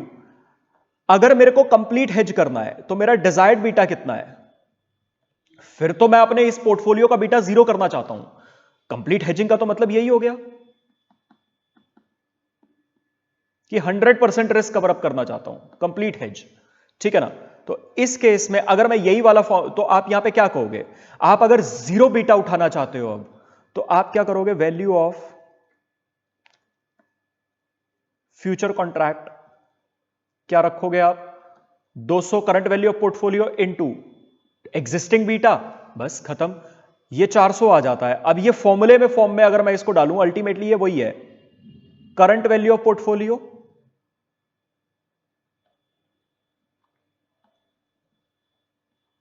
Multiply by existing beta minus desired. हमने पहले वाले एग्जांपल के लिए यही वाला फॉर्मूला लिखा था ना, माइनस डिजायर्ड बीटा। अल्टीमेटली आपका कंप्लीट हेज में डिजायर्ड बीटा 0 है। अगर आपका कंप्लीट हेज में डिजायर्ड बीटा 0 है तो बच क्या गया? एग्जिस्टिंग बीटा ही तो बच गया। इसलिए हम एग्जिस्टिंग बीटा से मल्टीप्लाई करके कह देते हैं भैया कंप्लीट हेज हो गया। सो ये यहां पे इसके लॉजिक्स हैं, ये यहां पे इसके कुछ फॉर्मुलेज हैं। आई होप ये सारे आपको समझ आ गए होंगे। अब आगे बढ़ते हैं और कॉन्सेप्ट्स पे और कुछ क्वेश्चंस की प्रैक्टिस पे। आइए तो एक बार ये काम करते हैं, अभी तक के इतने कॉन्सेप्ट्स पे पहले कुछ क्वेश्चंस देखते हैं, फिर आगे इसी कॉन्सेप्ट को, हेजिंग के कॉन्सेप्ट को अभी आगे और बढ़ाएंगे। यहां पे आप आइए बुक में, क्वेश्चन नंबर 27 पे आइए एक बारी। क्वेश्चन नंबर 27, आइए पढ़ना स्टार्ट करते हैं। Which position on the index future gives a speculator a complete hedge against the following transactions. तो आपके पास 3 पार्ट्स हैं क्वेश्चन नंबर 27। सबसे पहले A part, the shares of Right limited is going to rise, he has a long position in the cash market of ₹50 lakhs on the Right limited. तो पहली बात, cash segment में जो already current value of portfolio है वो 50 लाख की, और उस पर क्या कर रखा है? लॉन्ग पोजीशन उठा रखी है। कंप्लीट हेज करना चाहते हैं और कंपनी का बीटा 1.25 है। तो पहली बात ए पार्ट के लिए पोजीशन क्या उठाओगे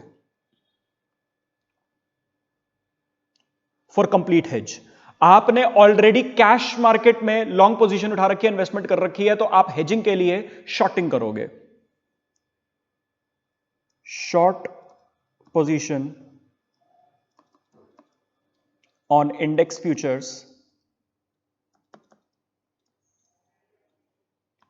इन फ्यूचर मार्केट सेगमेंट, ठीक है ना। उसके बाद value of future contract,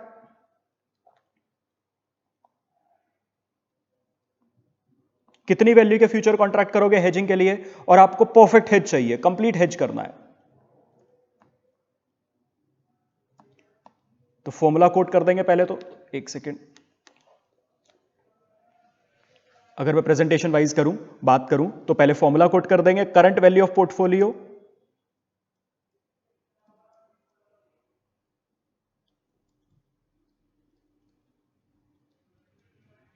multiply by existing beta of portfolio, ठीक है ना। तो current value of portfolio 50 lakh, और इस कंपनी का बीटा, इस पोर्टफोलियो का एक तरह से बीटा आपका 1.25। तो ये आ जाएगा आपके पास 50 lakh into 1.25,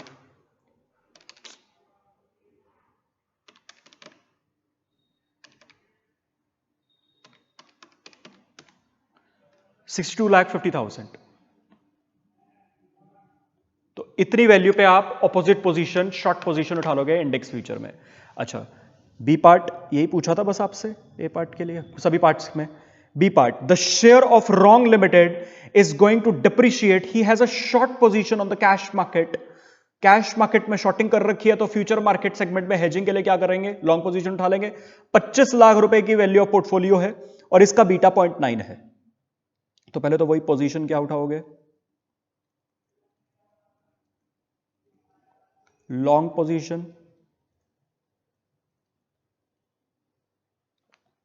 on index futures in future market segment,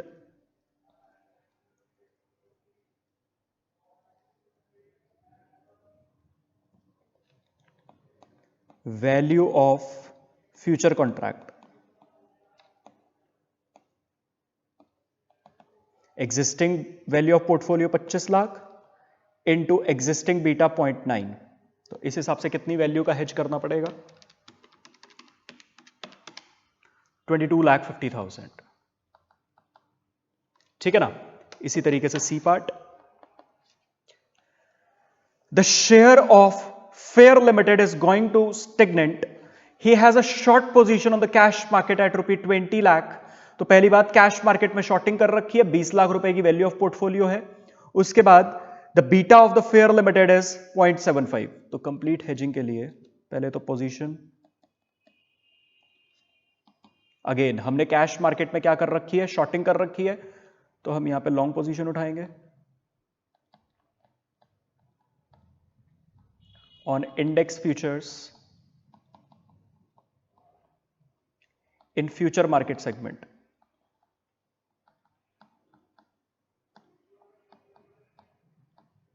ठीक है ना। Value of portfolio,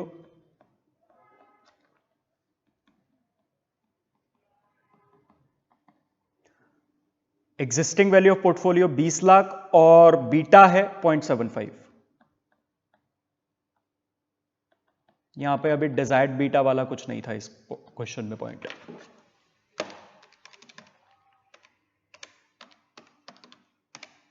15 lakh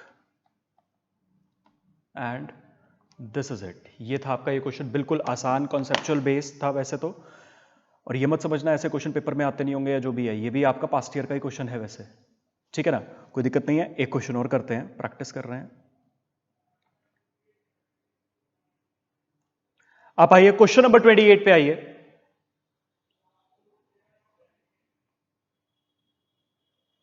question number 28, ये भी आपका पास्ट ईयर का, बल्कि ये तो अभी कुछ टाइम पहले आया हुआ है, नवंबर 2013 में।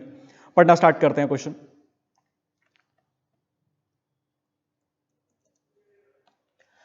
Ram buys 10,000 shares of X Limited at a price of ₹22 per share, whose beta value is 1.5, and sells 5,000 shares of A Limited at a price of ₹40 per share, having beta value of 2. तो आज cash segment में, पहले मैं data summarise कर रहा हूं एक तरह से, आज कैश सेगमेंट में हमने दो इन्वेस्टमेंट्स कर रखी हैं, एक तो कंपनी ए के शेयर में, एक कंपनी एक्स के शेयर में। सॉरी, पहले इधर एक्स लिख देता हूं, वो बाय कर रखा है जो पहले, कंपनी एक्स के शेयर में और कंपनी ए के शेयर में। तो जो अभी इन्वेस्टमेंट है एक्स के, तो हमने शेयर बाय करे हैं 10,000 शेयर, 22 रुपए पर शेयर के हिसाब से, 10,000 शेयर 22 रुपए के हिसाब से हमने बाय करे हैं आज, मतलब कैश सेगमेंट में लॉन्ग पोजीशन है इसके लिए तो। और इस कंपनी का वैसे बीटा कितना है, 1.5,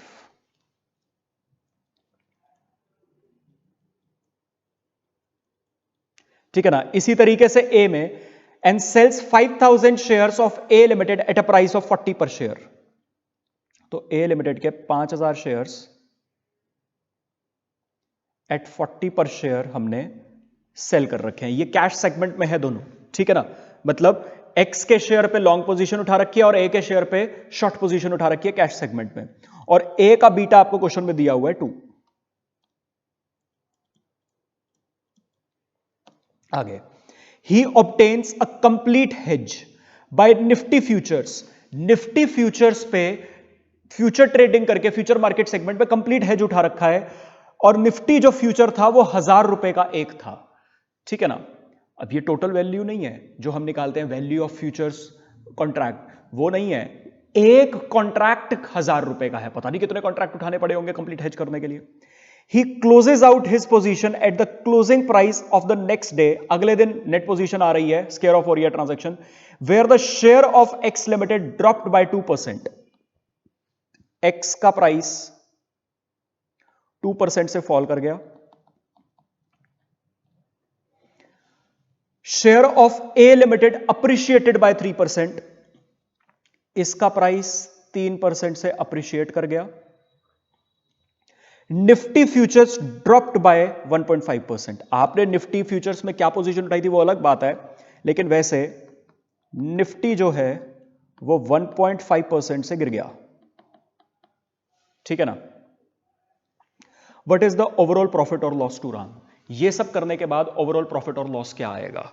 अब यहां पे ना कुछ नालायक क्या करते हैं, वो कहते हैं सर क्वेश्चन में लिखा है he obtains a complete hedge, तो अगर कंप्लीट हेज किया है तो प्रॉफिट और loss no profit no loss आएगा, जीरो आएगा, तो हम लिख देते हैं भाई क्वेश्चन ने लिखा है he obtains a complete hedge, मतलब राम को ऐसा लग रहा है कि उसने ये सब करके कंप्लीट हेज किया है।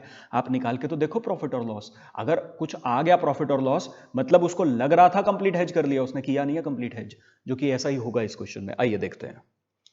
तो सर पहली बात, पहले तो हम पोजीशन क्या क्या उठाएंगे उसकी बात कर लेते हैं और किस वैल्यू की। अगर मैं एक्स के शेयर की बात करूं, अब सॉल्यूशन की बात कर रहा हूं, फिर प्रेजेंटेशन है। अब सॉल्यूशन एक्स के शेयर की अगर हम बात करें, कैश सेगमेंट में लॉन्ग पोजीशन उठा रखी है, पोजीशन फॉर हेज,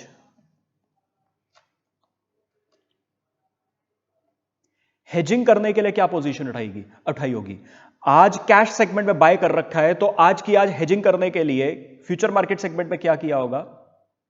पहली बात short position,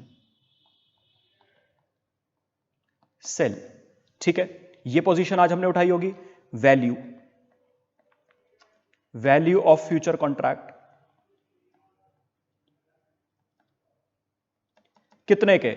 existing value of portfolio, सिर्फ एक्स के पॉइंट ऑफ व्यू से बात करते हैं। एग्जिस्टिंग वैल्यू ऑफ पोर्टफोलियो क्या है भाई? 10,000 शेयर्स, 22 रुपए का एक शेयर, ये पोर्टफोलियो मैंने आज बनाया था इतने शेयर खरीद के, ठीक है ना। इनटू कंप्लीट हेज करना है, बीटा कितना था इसका? 1.5 मल्टीप्लाई बाय एग्जिस्टिंग बीटा, ठीक है ना। तो इतनी वैल्यू का आपको फ्यूचर कॉन्ट्रैक्ट उठाना पड़ेगा।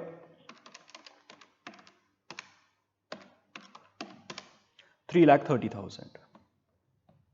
आई गेस ये समझ आ गया। इसी तरीके से ए का शेयर, अभी प्रॉफिट और लॉस नहीं है, अभी तो पोजीशन वगैरह कितनी वैल्यू उठाई है वो सब बात कर रहे हैं। पोजीशन फॉर हेज,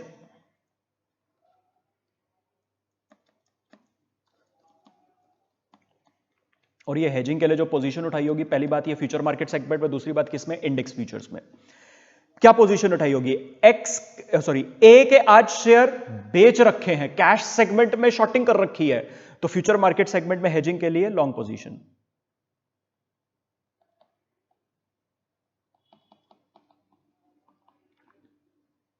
बाय करेंगे, ठीक है ना। Value of future contract,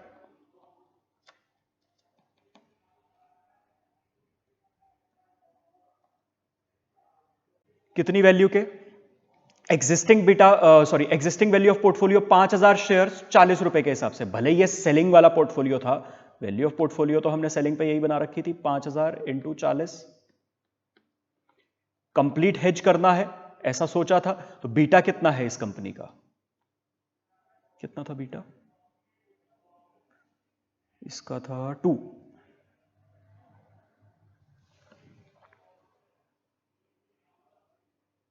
multiply by 2, ये आ जाएगा आपके पास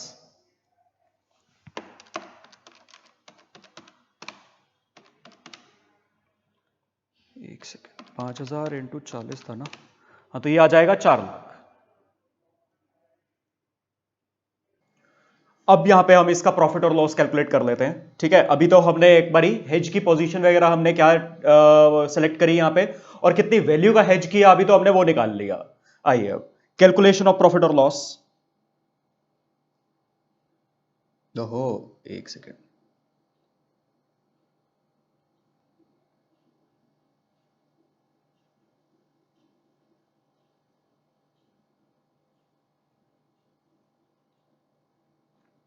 अब सबसे पहले एक एक करके काम करते हैं। आपके पास एक तो एक्स कंपनी का शेयर था जिसमें आपने एक्चुअली में कैश सेगमेंट में शेयर खरीद रखा था, पहले उस पर बात करते हैं। हेजिंग के साथ नेट क्या प्रॉफिट और लॉस होता है, फिर ऐसे ही कंपनी एक्स के शेयर पे।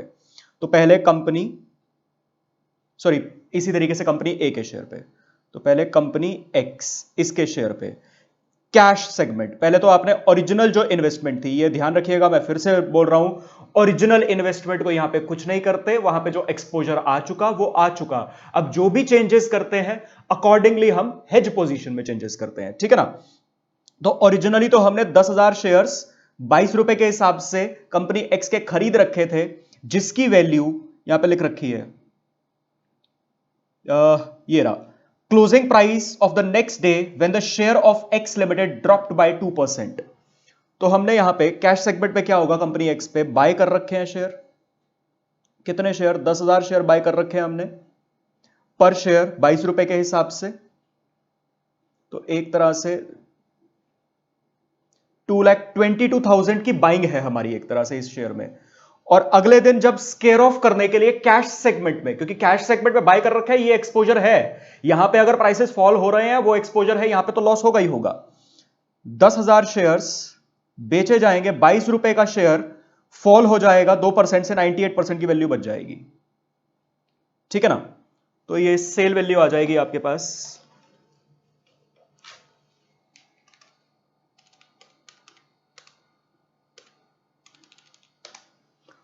2,15,600। तो आपके पास कैश सेगमेंट में तो आ गया यहां पे लॉस 4,400। इसी लॉस के एक्सपोजर को जो आपको कैश सेगमेंट में लग रहा था, आपने फ्यूचर कॉन्ट्रैक्ट किया था, तो अब मैं यहां पे लिखता हूं फ्यूचर मार्केट सेगमेंट,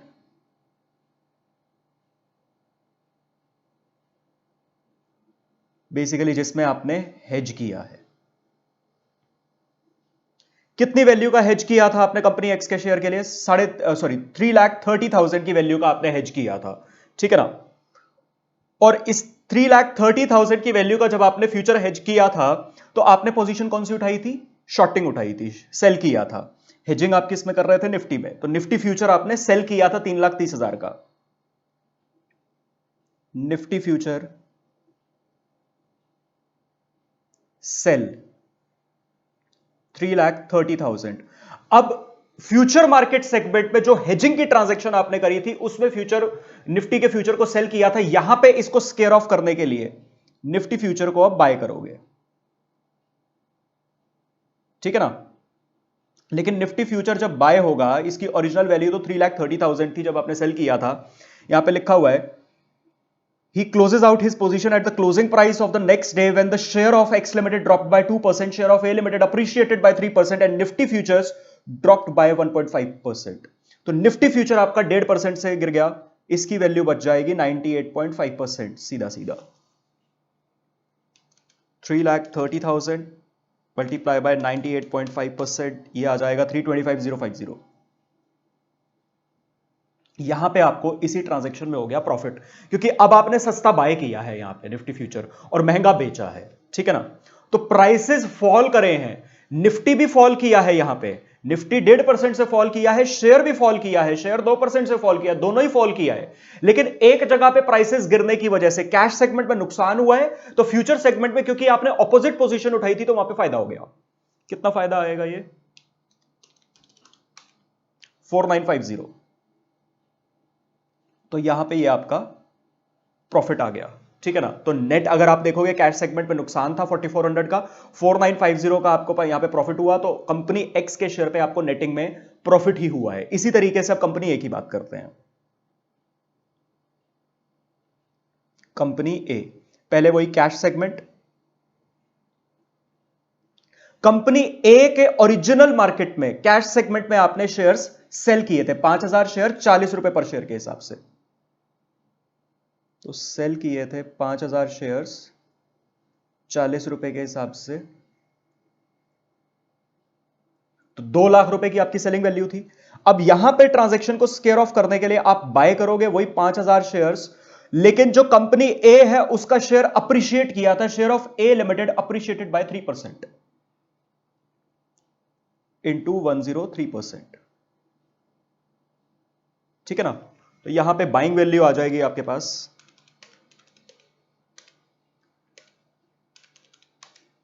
2,06,000। यहां पे आपको अगेन हो गया लॉस 6,000 का, क्योंकि बाइंग 2,06,000 पे हो रही है, अप्रिशिएट कर रहा है शेयर का प्राइस, लेकिन फिर भी आपको लॉस हो रहा है क्योंकि आपने इंक्रीज्ड प्राइस पर बाय करना पड़ा है आपको स्केयर ऑफ करने के लिए, तो लॉस हो गया 6,000 का। लेकिन फ्यूचर मार्केट सेगमेंट में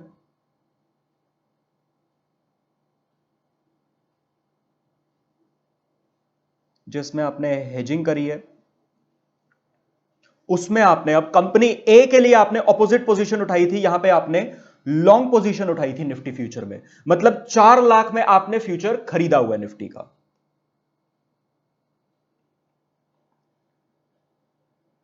बाय निफ्टी फ्यूचर,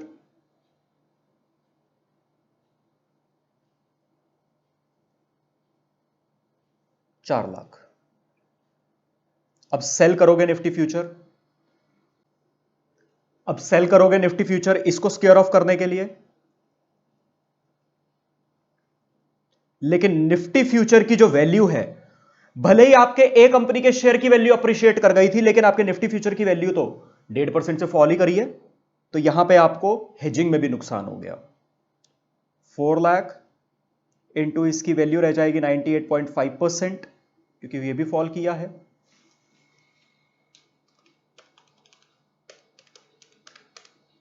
3,94,000, और आपको आ जाएगा यहां पे भी लॉस। आपको हेजिंग में भी लॉस आ गया और आपको यहां पे कैश सेगमेंट में भी लॉस आ गया। उसका रीजन ये है यहां पे सिंपल सा, कि कैश सेगमेंट में शेयर के प्राइसेस राइज कर गए। देखो एक बड़ी सिंपल सी बात, आपने पहली बार हेजिंग क्यों करवाई होगी कंपनी ए का, मैं लॉजिक आपको बता रहा हूं, यहां पे हेजिंग फेल क्यों हुई है। बेसिकली ये एक केस है जहां पे हेजिंग फेल कर जाती है। एक बड़ी सिंपल सी बात है, आपने आज कोई चीज 100 रुपए की खरीदी, आपको लग रहा ये आपने बाय किया था, अब आने वाले टाइम में प्रॉफिट लॉस कमाने के लिए, ट्रांजैक्शन स्केयर ऑफ करने के लिए आप इस चीज को अब सेल ऑफ करोगे, तो आपको फायदा तो तब होगा ना जब प्राइसेस बढ़ेंगे, लेकिन आपको डर था कि आने वाले टाइम में इसके प्राइसेस घट सकते हैं, आपको ज्यादा, आपका फोरकास्ट कह रहा था ज्यादा चांसेस हैं इसके प्राइसेस कम होने के।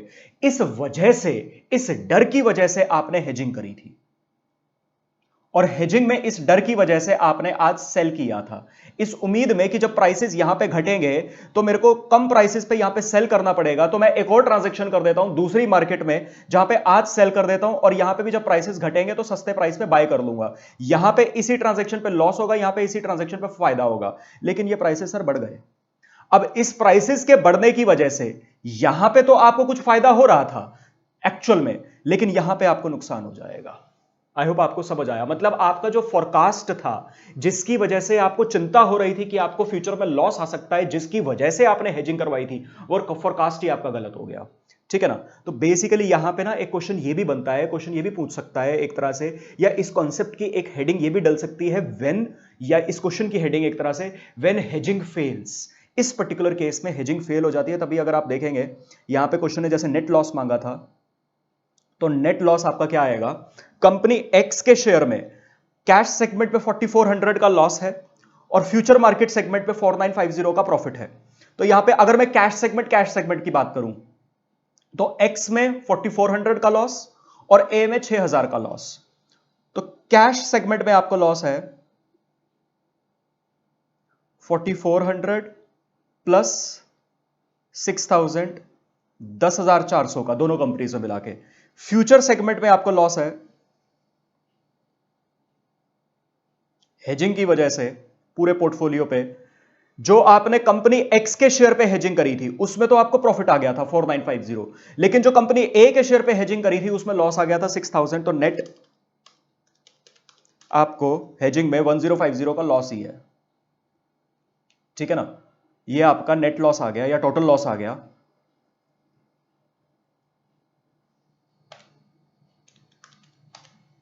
11,450, एंड दिस इज इट। ये था ये क्वेश्चन। ठीक है ना। यहां पे इस क्वेश्चन की framing exam point of view से इस तरीके से भी बन सकती है। यहां पे तो क्वेश्चन ने आपसे सीधा ये पूछ लिया, what is the overall profit और लॉस टू राम। यहां पे क्वेश्चन ये भी बोल सकता था आपको, जैसे यहां पे लिखा ही ऑब्टेन्स अ कंप्लीट हेज। एक तरह से किसी स्टूडेंट के मन में ये क्वेरी भी आ सकती है, सर एक बात बताओ, क्वेश्चन ने लिखा था कि राम ने तो कंप्लीट हेज लिया है, और अगर कंप्लीट हेज किया है तो सर लॉस कैसे हो गया। पहली चीज, इस क्वेरी का आंसर तो इसका यह है सर, कंप्लीट हेज का मतलब यह है जो हेजिंग वैल्यू उठानी है। मतलब मैं अपना बीटा, जैसे हमने डिजायर्ड बीटा वाला कॉन्सेप्ट किया था, मैं अपना बीटा 0 करना चाहता हूं, तो जितना बीटा है मैं पूरे के पूरे बीटा के हिसाब से जो वैल्यू आती है मैं पूरी उस वैल्यू पे हेज करना चाहता हूं। पहली बात, कंप्लीट हेज का मतलब यह है। दूसरी बात, ऐसा राम को लग रहा था कि उसने कंप्लीट हेज कर लिया है, लेकिन उसने जो हेजिंग करी है, जिस सोच के साथ हेजिंग करी है सर, लॉस प्रोटेक्ट नहीं हुआ, उसका एक्सपोजर प्रोटेक्ट नहीं हुआ, उसको एक्चुअली में लॉस हो गया।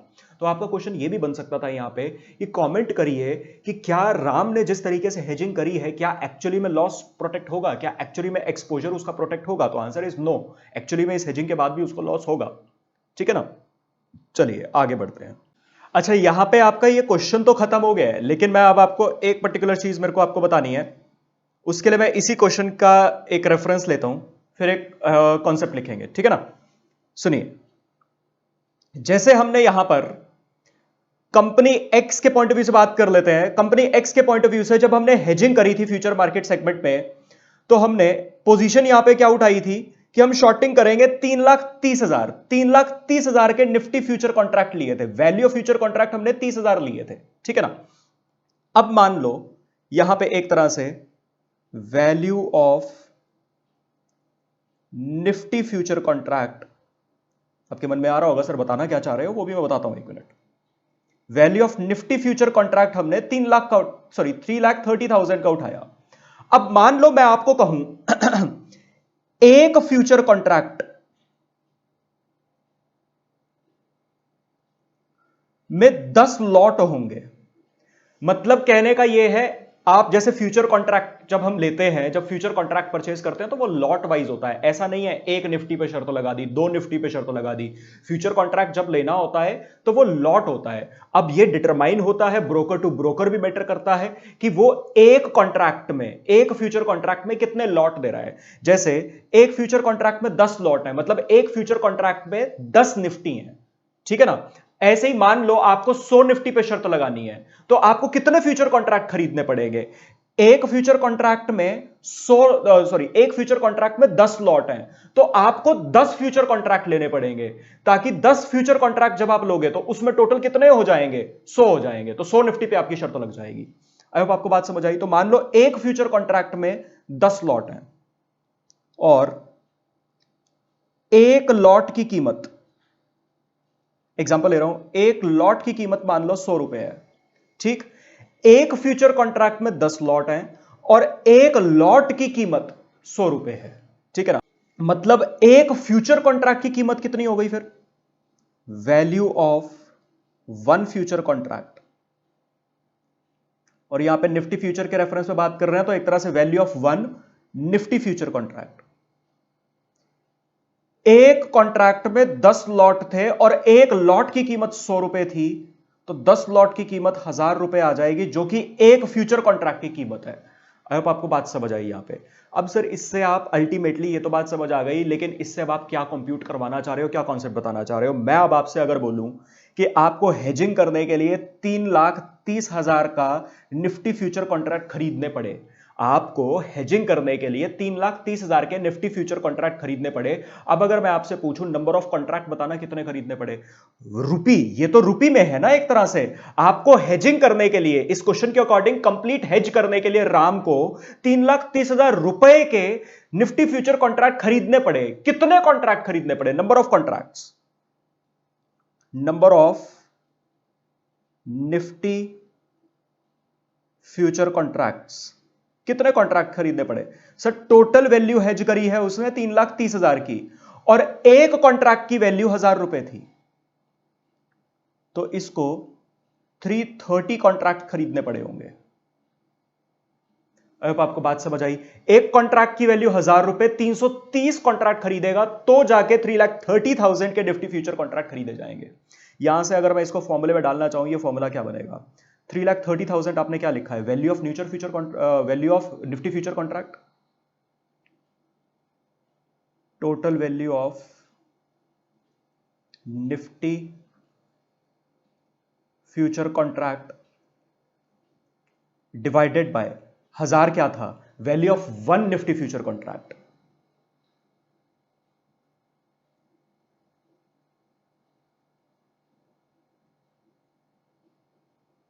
ठीक है ना। और value of one Nifty future contract आपने कैसे निकाला था, एक कॉन्ट्रैक्ट में कितने लॉट हैं और एक लॉट की क्या वैल्यू है, ये आपको क्वेश्चन में अवेलेबल होगी, ठीक है ना। सो बेसिकली ये जो मैंने आपको बताया है ये मेनली इस चीज के लिए बताया है, number of Nifty future contracts अगर आपको निकालने को क्वेश्चन बोल दे।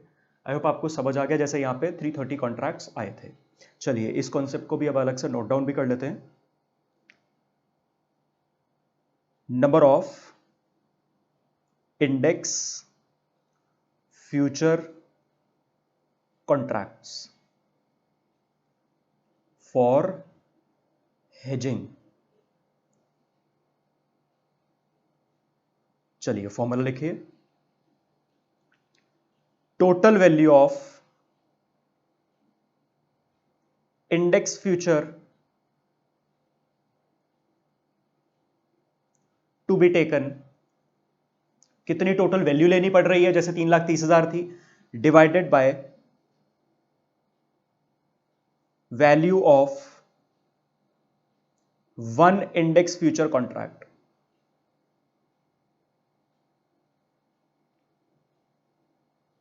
चलिए अब आपको ये भी समझ आ गया।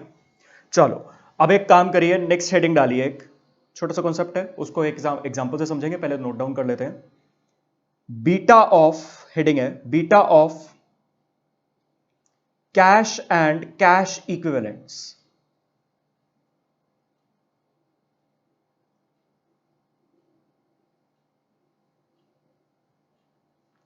लिखिए इसमें beta of cash and cash equivalents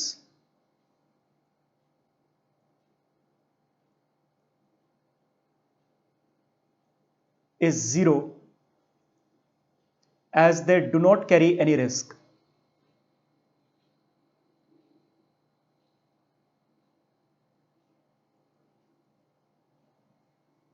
इसके नीचे नोट डालिए, एक नोट में लिखिए बीटा ऑफ पोर्टफोलियो, ब्रैकेट में लिखिए portfolio management,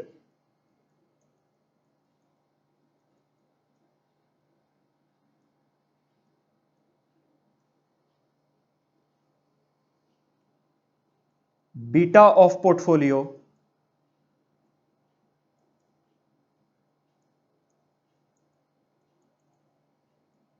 is the weighted average beta is the weighted average of beta of all securities in the portfolio.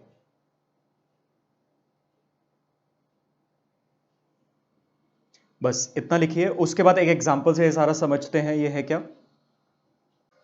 लिखिए example, portfolio of mister A, equity ₹8 lakh, cash and cash equivalents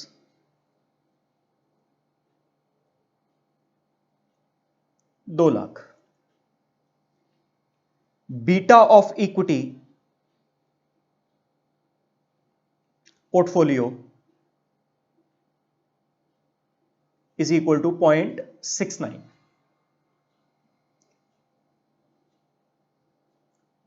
one Nifty future contract या one index future contract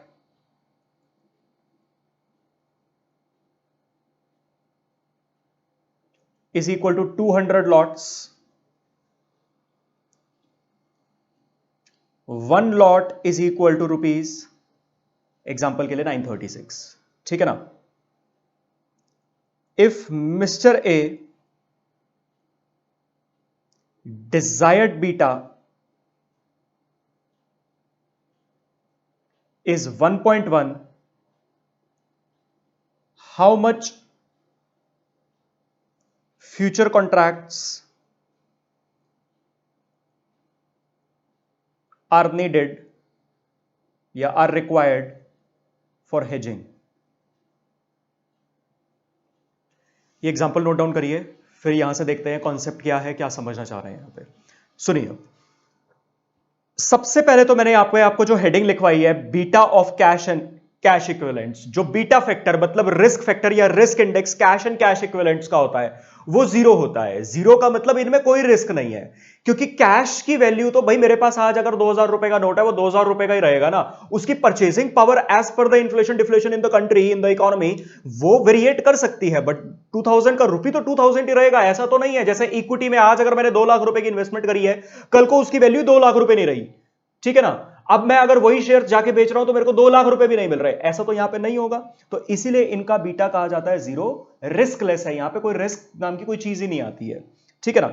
beta of portfolio, इसका जो concept है, पूरे portfolio का जो beta निकलता है, पोर्टफोलियो मतलब जिसमें नंबर ऑफ इन्वेस्टमेंट्स होंगी, अलग अलग इन्वेस्टमेंट्स, सभी इन्वेस्टमेंट्स का, देखो आप ऐसा बोल सकते हो कि एसबीआई के शेयर का ये बीटा है, एमआरएफ के शेयर का ये बीटा है, सन फार्मा के शेयर का ये बीटा है, एस्ट्राजेनेका कंपनी के शेयर का ये बीटा है। अलग अलग कंपनीज के बीटा तो आप बता सकते हो। लेकिन मान लो एक बंदे ने अपने इन्वेस्टमेंट पोर्टफोलियो में एसबीआई का भी शेयर खरीद रखा है, एमआरएफ का भी शेयर खरीद रखा है, और मान लो एक और शेयर खरीद रखा है, रिलायंस का भी शेयर खरीद रखा है। अब इसके पूरे पोर्टफोलियो का बीटा बताना, पहली बात वो होता है बीटा ऑफ पोर्टफोलियो, ठीक है ना। मान लो यहां पर मैं कहूं 1000 रुपए एसबीआई में लगा रखे हैं, 2000 रुपए एमआरएफ में लगा रखे हैं, और 3000 रुपए एग्जांपल के लिए एमआरएफ में रिलायंस में लगा रखे हैं। और एसबीआई का इंडिविजुअल अपना खुद का बीटा 1.5 है, एमआरएफ का अपना खुद का बीटा मान लो 1 है, और रिलायंस का अपना खुद का बीटा 2 है। तो पूरे पोर्टफोलियो का बीटा क्या होगा, इसका वेटेड एवरेज निकालना। ये वैसे बेसिकली आपका कॉन्सेप्ट पोर्टफोलियो मैनेजमेंट का है, यहां का नहीं है। पोर्टफोलियो मैनेजमेंट में आप यही सीखते हो कि पूरे पोर्टफोलियो का beta is weighted average beta of all the securities.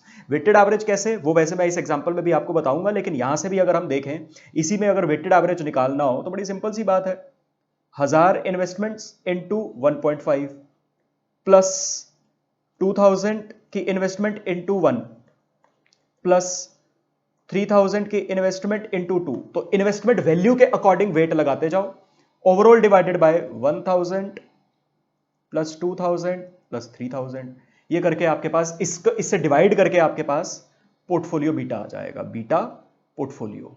I hope आपको ये बात समझ आई। अब इस एग्जांपल को देखते हैं, इस एग्जांपल में क्या बोल रखा है। अभी तक के सारे कॉन्सेप्ट्स को मैंने यहां पे मर्ज किया है एक तरह से, along with cash and cash equivalents. एक मिस्टर ए है जिसने अपने पोर्टफोलियो में 2 लाख रुपए का तो एक तरह से बैंक बैलेंस रख रखा है, और बाकी 8 लाख रुपए इक्विटी में इन्वेस्ट कर रखे हैं। जो इसने इक्विटी में इन्वेस्टमेंट कर रखी है 8 लाख, उसका बीटा 0.69 है, बीटा ऑफ इक्विटी पोर्टफोलियो, पूरे पोर्टफोलियो का नहीं, सिर्फ इक्विटी का 0.69। By the way cash and cash equivalents का तो क्वेश्चन ने बोल नहीं रखा, एग्जांपल में होगा तो जीरो ही, क्वेश्चन कभी बोलेगा नहीं कैश एंड कैश इक्विवेलेंट्स का, तभी मैंने ये कॉन्सेप्ट लिखवाया, वो जीरो ही होता है। एक इंडेक्स फ्यूचर में मान लो 200 लॉट है और एक लॉट 136 का है, तो एक इंडेक्स फ्यूचर की वैल्यू आ जाएगी, एक इंडेक्स फ्यूचर की वैल्यू, एक इंडेक्स फ्यूचर कॉन्ट्रैक्ट की वैल्यू, एक इंडेक्स फ्यूचर कॉन्ट्रैक्ट में 200 लॉट मल्टीप्लाई बाय एक लॉट की वैल्यू 936, आपके पास एक इंडेक्स फ्यूचर कॉन्ट्रैक्ट की वैल्यू आ जाएगी। क्वेश्चन ने पूछा है अगर हमारा डिजायर्ड बीटा मिस्टर ए का इस पूरे पोर्टफोलियो का डिजायर्ड बीटा अगर 1.1 है, तो कितने फ्यूचर कॉन्ट्रैक्ट लगेंगे इतना बीटा बनाने के लिए, हेजिंग करने के लिए, इस पर्पस के लिए। देखो जी, सबसे पहले बात, मेरा जो डिजायर्ड बीटा है पूरे पोर्टफोलियो का 1.1 तक पहुंचाना है, कम करना है या ज्यादा करना है ये आपको नहीं मालूम अभी। 0.69 से कंपेयर मत कर देना, क्योंकि 0.69 पूरे पोर्टफोलियो का बीटा नहीं है, इक्विटी का बीटा है। पहले हमें एक तरह से क्या करना पड़ेगा, पूरे पोर्टफोलियो का बीटा निकालना पड़ेगा, जिसमें पूरा पोर्टफोलियो का बीटा मतलब जिस पोर्टफोलियो में इक्विटी भी है कैश भी है, उस कंबाइंड पोर्टफोलियो का बीटा क्या है। वहां से फिर हम एनालाइज कर पाएंगे 1.1 तक पहुंचने के लिए हमें बीटा बढ़ाना है या कम करना है। अकॉर्डिंगली हम डिसाइड कर पाएंगे हमें क्या पोजीशन उठानी है और कितनी वैल्यू का हेज करना है।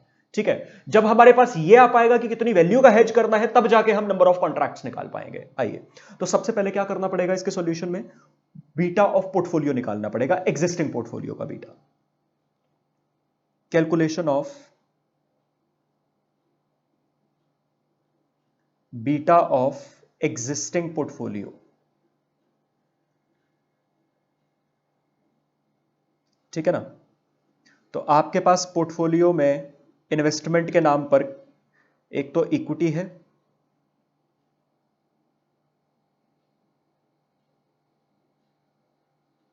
ये जो मैंने एग्जांपल लिखा है वैसे आपके पास्ट ईयर का क्वेश्चन है, पेपर में आया हुआ है, और एक कैश एंड कैश इक्विवेलेंट्स है। ठीक है ना, इन्वेस्टमेंट अमाउंट कितने कितने की है, इक्विटी में 8 लाख और कैश में 2 लाख। इनका इंडिविजुअल बीटा कितना है, 0.69 और यहां पे 0, ठीक है ना। तो यहां पे वेटेड एवरेज करने के लिए अमाउंट मल्टीप्लाई बाय बीटा, तो ये आएगा आपके 8 लाख मल्टीप्लाई बाय 0.69, 5,52,000। यहां पे तो 0 ही आ जाएगा, ये टोटल बनेगा 5,52,000 वेटेड एवरेज बीटा पोर्टफोलियो, ठीक है ना। 5,52,000 divided by total value 10 lakh थी,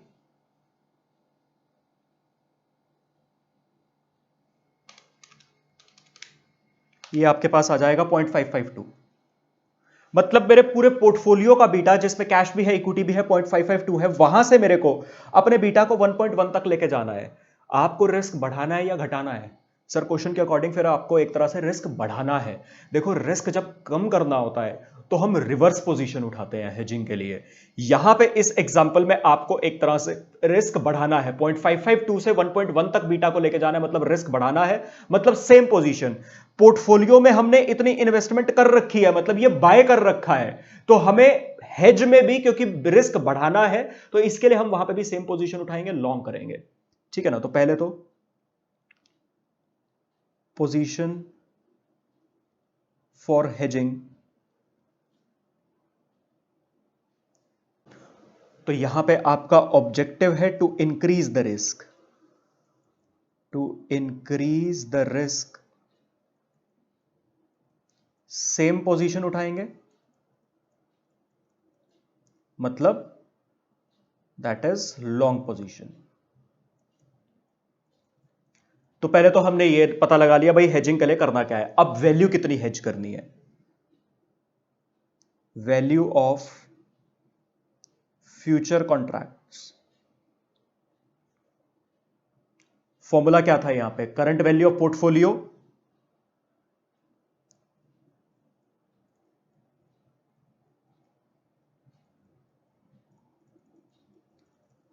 एक था existing beta minus desired beta.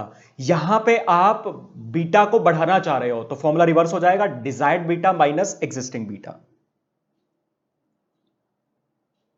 Desired beta minus existing beta. और वैसे तो इसमें कुछ रटने वाली बात नहीं थी, हमने समझ ही लिया था ये। करंट वैल्यू ऑफ पोर्टफोलियो आपके पास 10 लाख है, 8 lakh plus 2 lakh multiply by desired beta 1.1 है माइनस एग्जिस्टिंग बीटा आपने निकाला 0.552। तो आपके पास आ जाएगा वैल्यू ऑफ फ्यूचर कॉन्ट्रैक्ट्स। कितने फ्यूचर कॉन्ट्रैक्ट्स लॉन्ग करने पड़ेंगे आपको,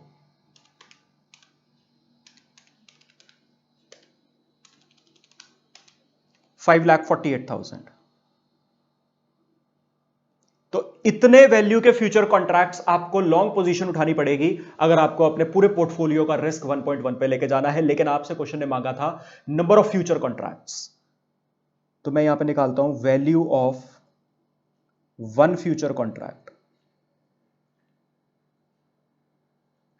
भाई एक फ्यूचर कॉन्ट्रैक्ट में 200 लॉट हैं और एक लॉट की वैल्यू 936 थी, तो एक फ्यूचर कॉन्ट्रैक्ट की, यूं कहूं 200 लॉट की वैल्यू 1,87,200। तो आपके पास नंबर ऑफ फ्यूचर कॉन्ट्रैक्ट्स आ जाएंगे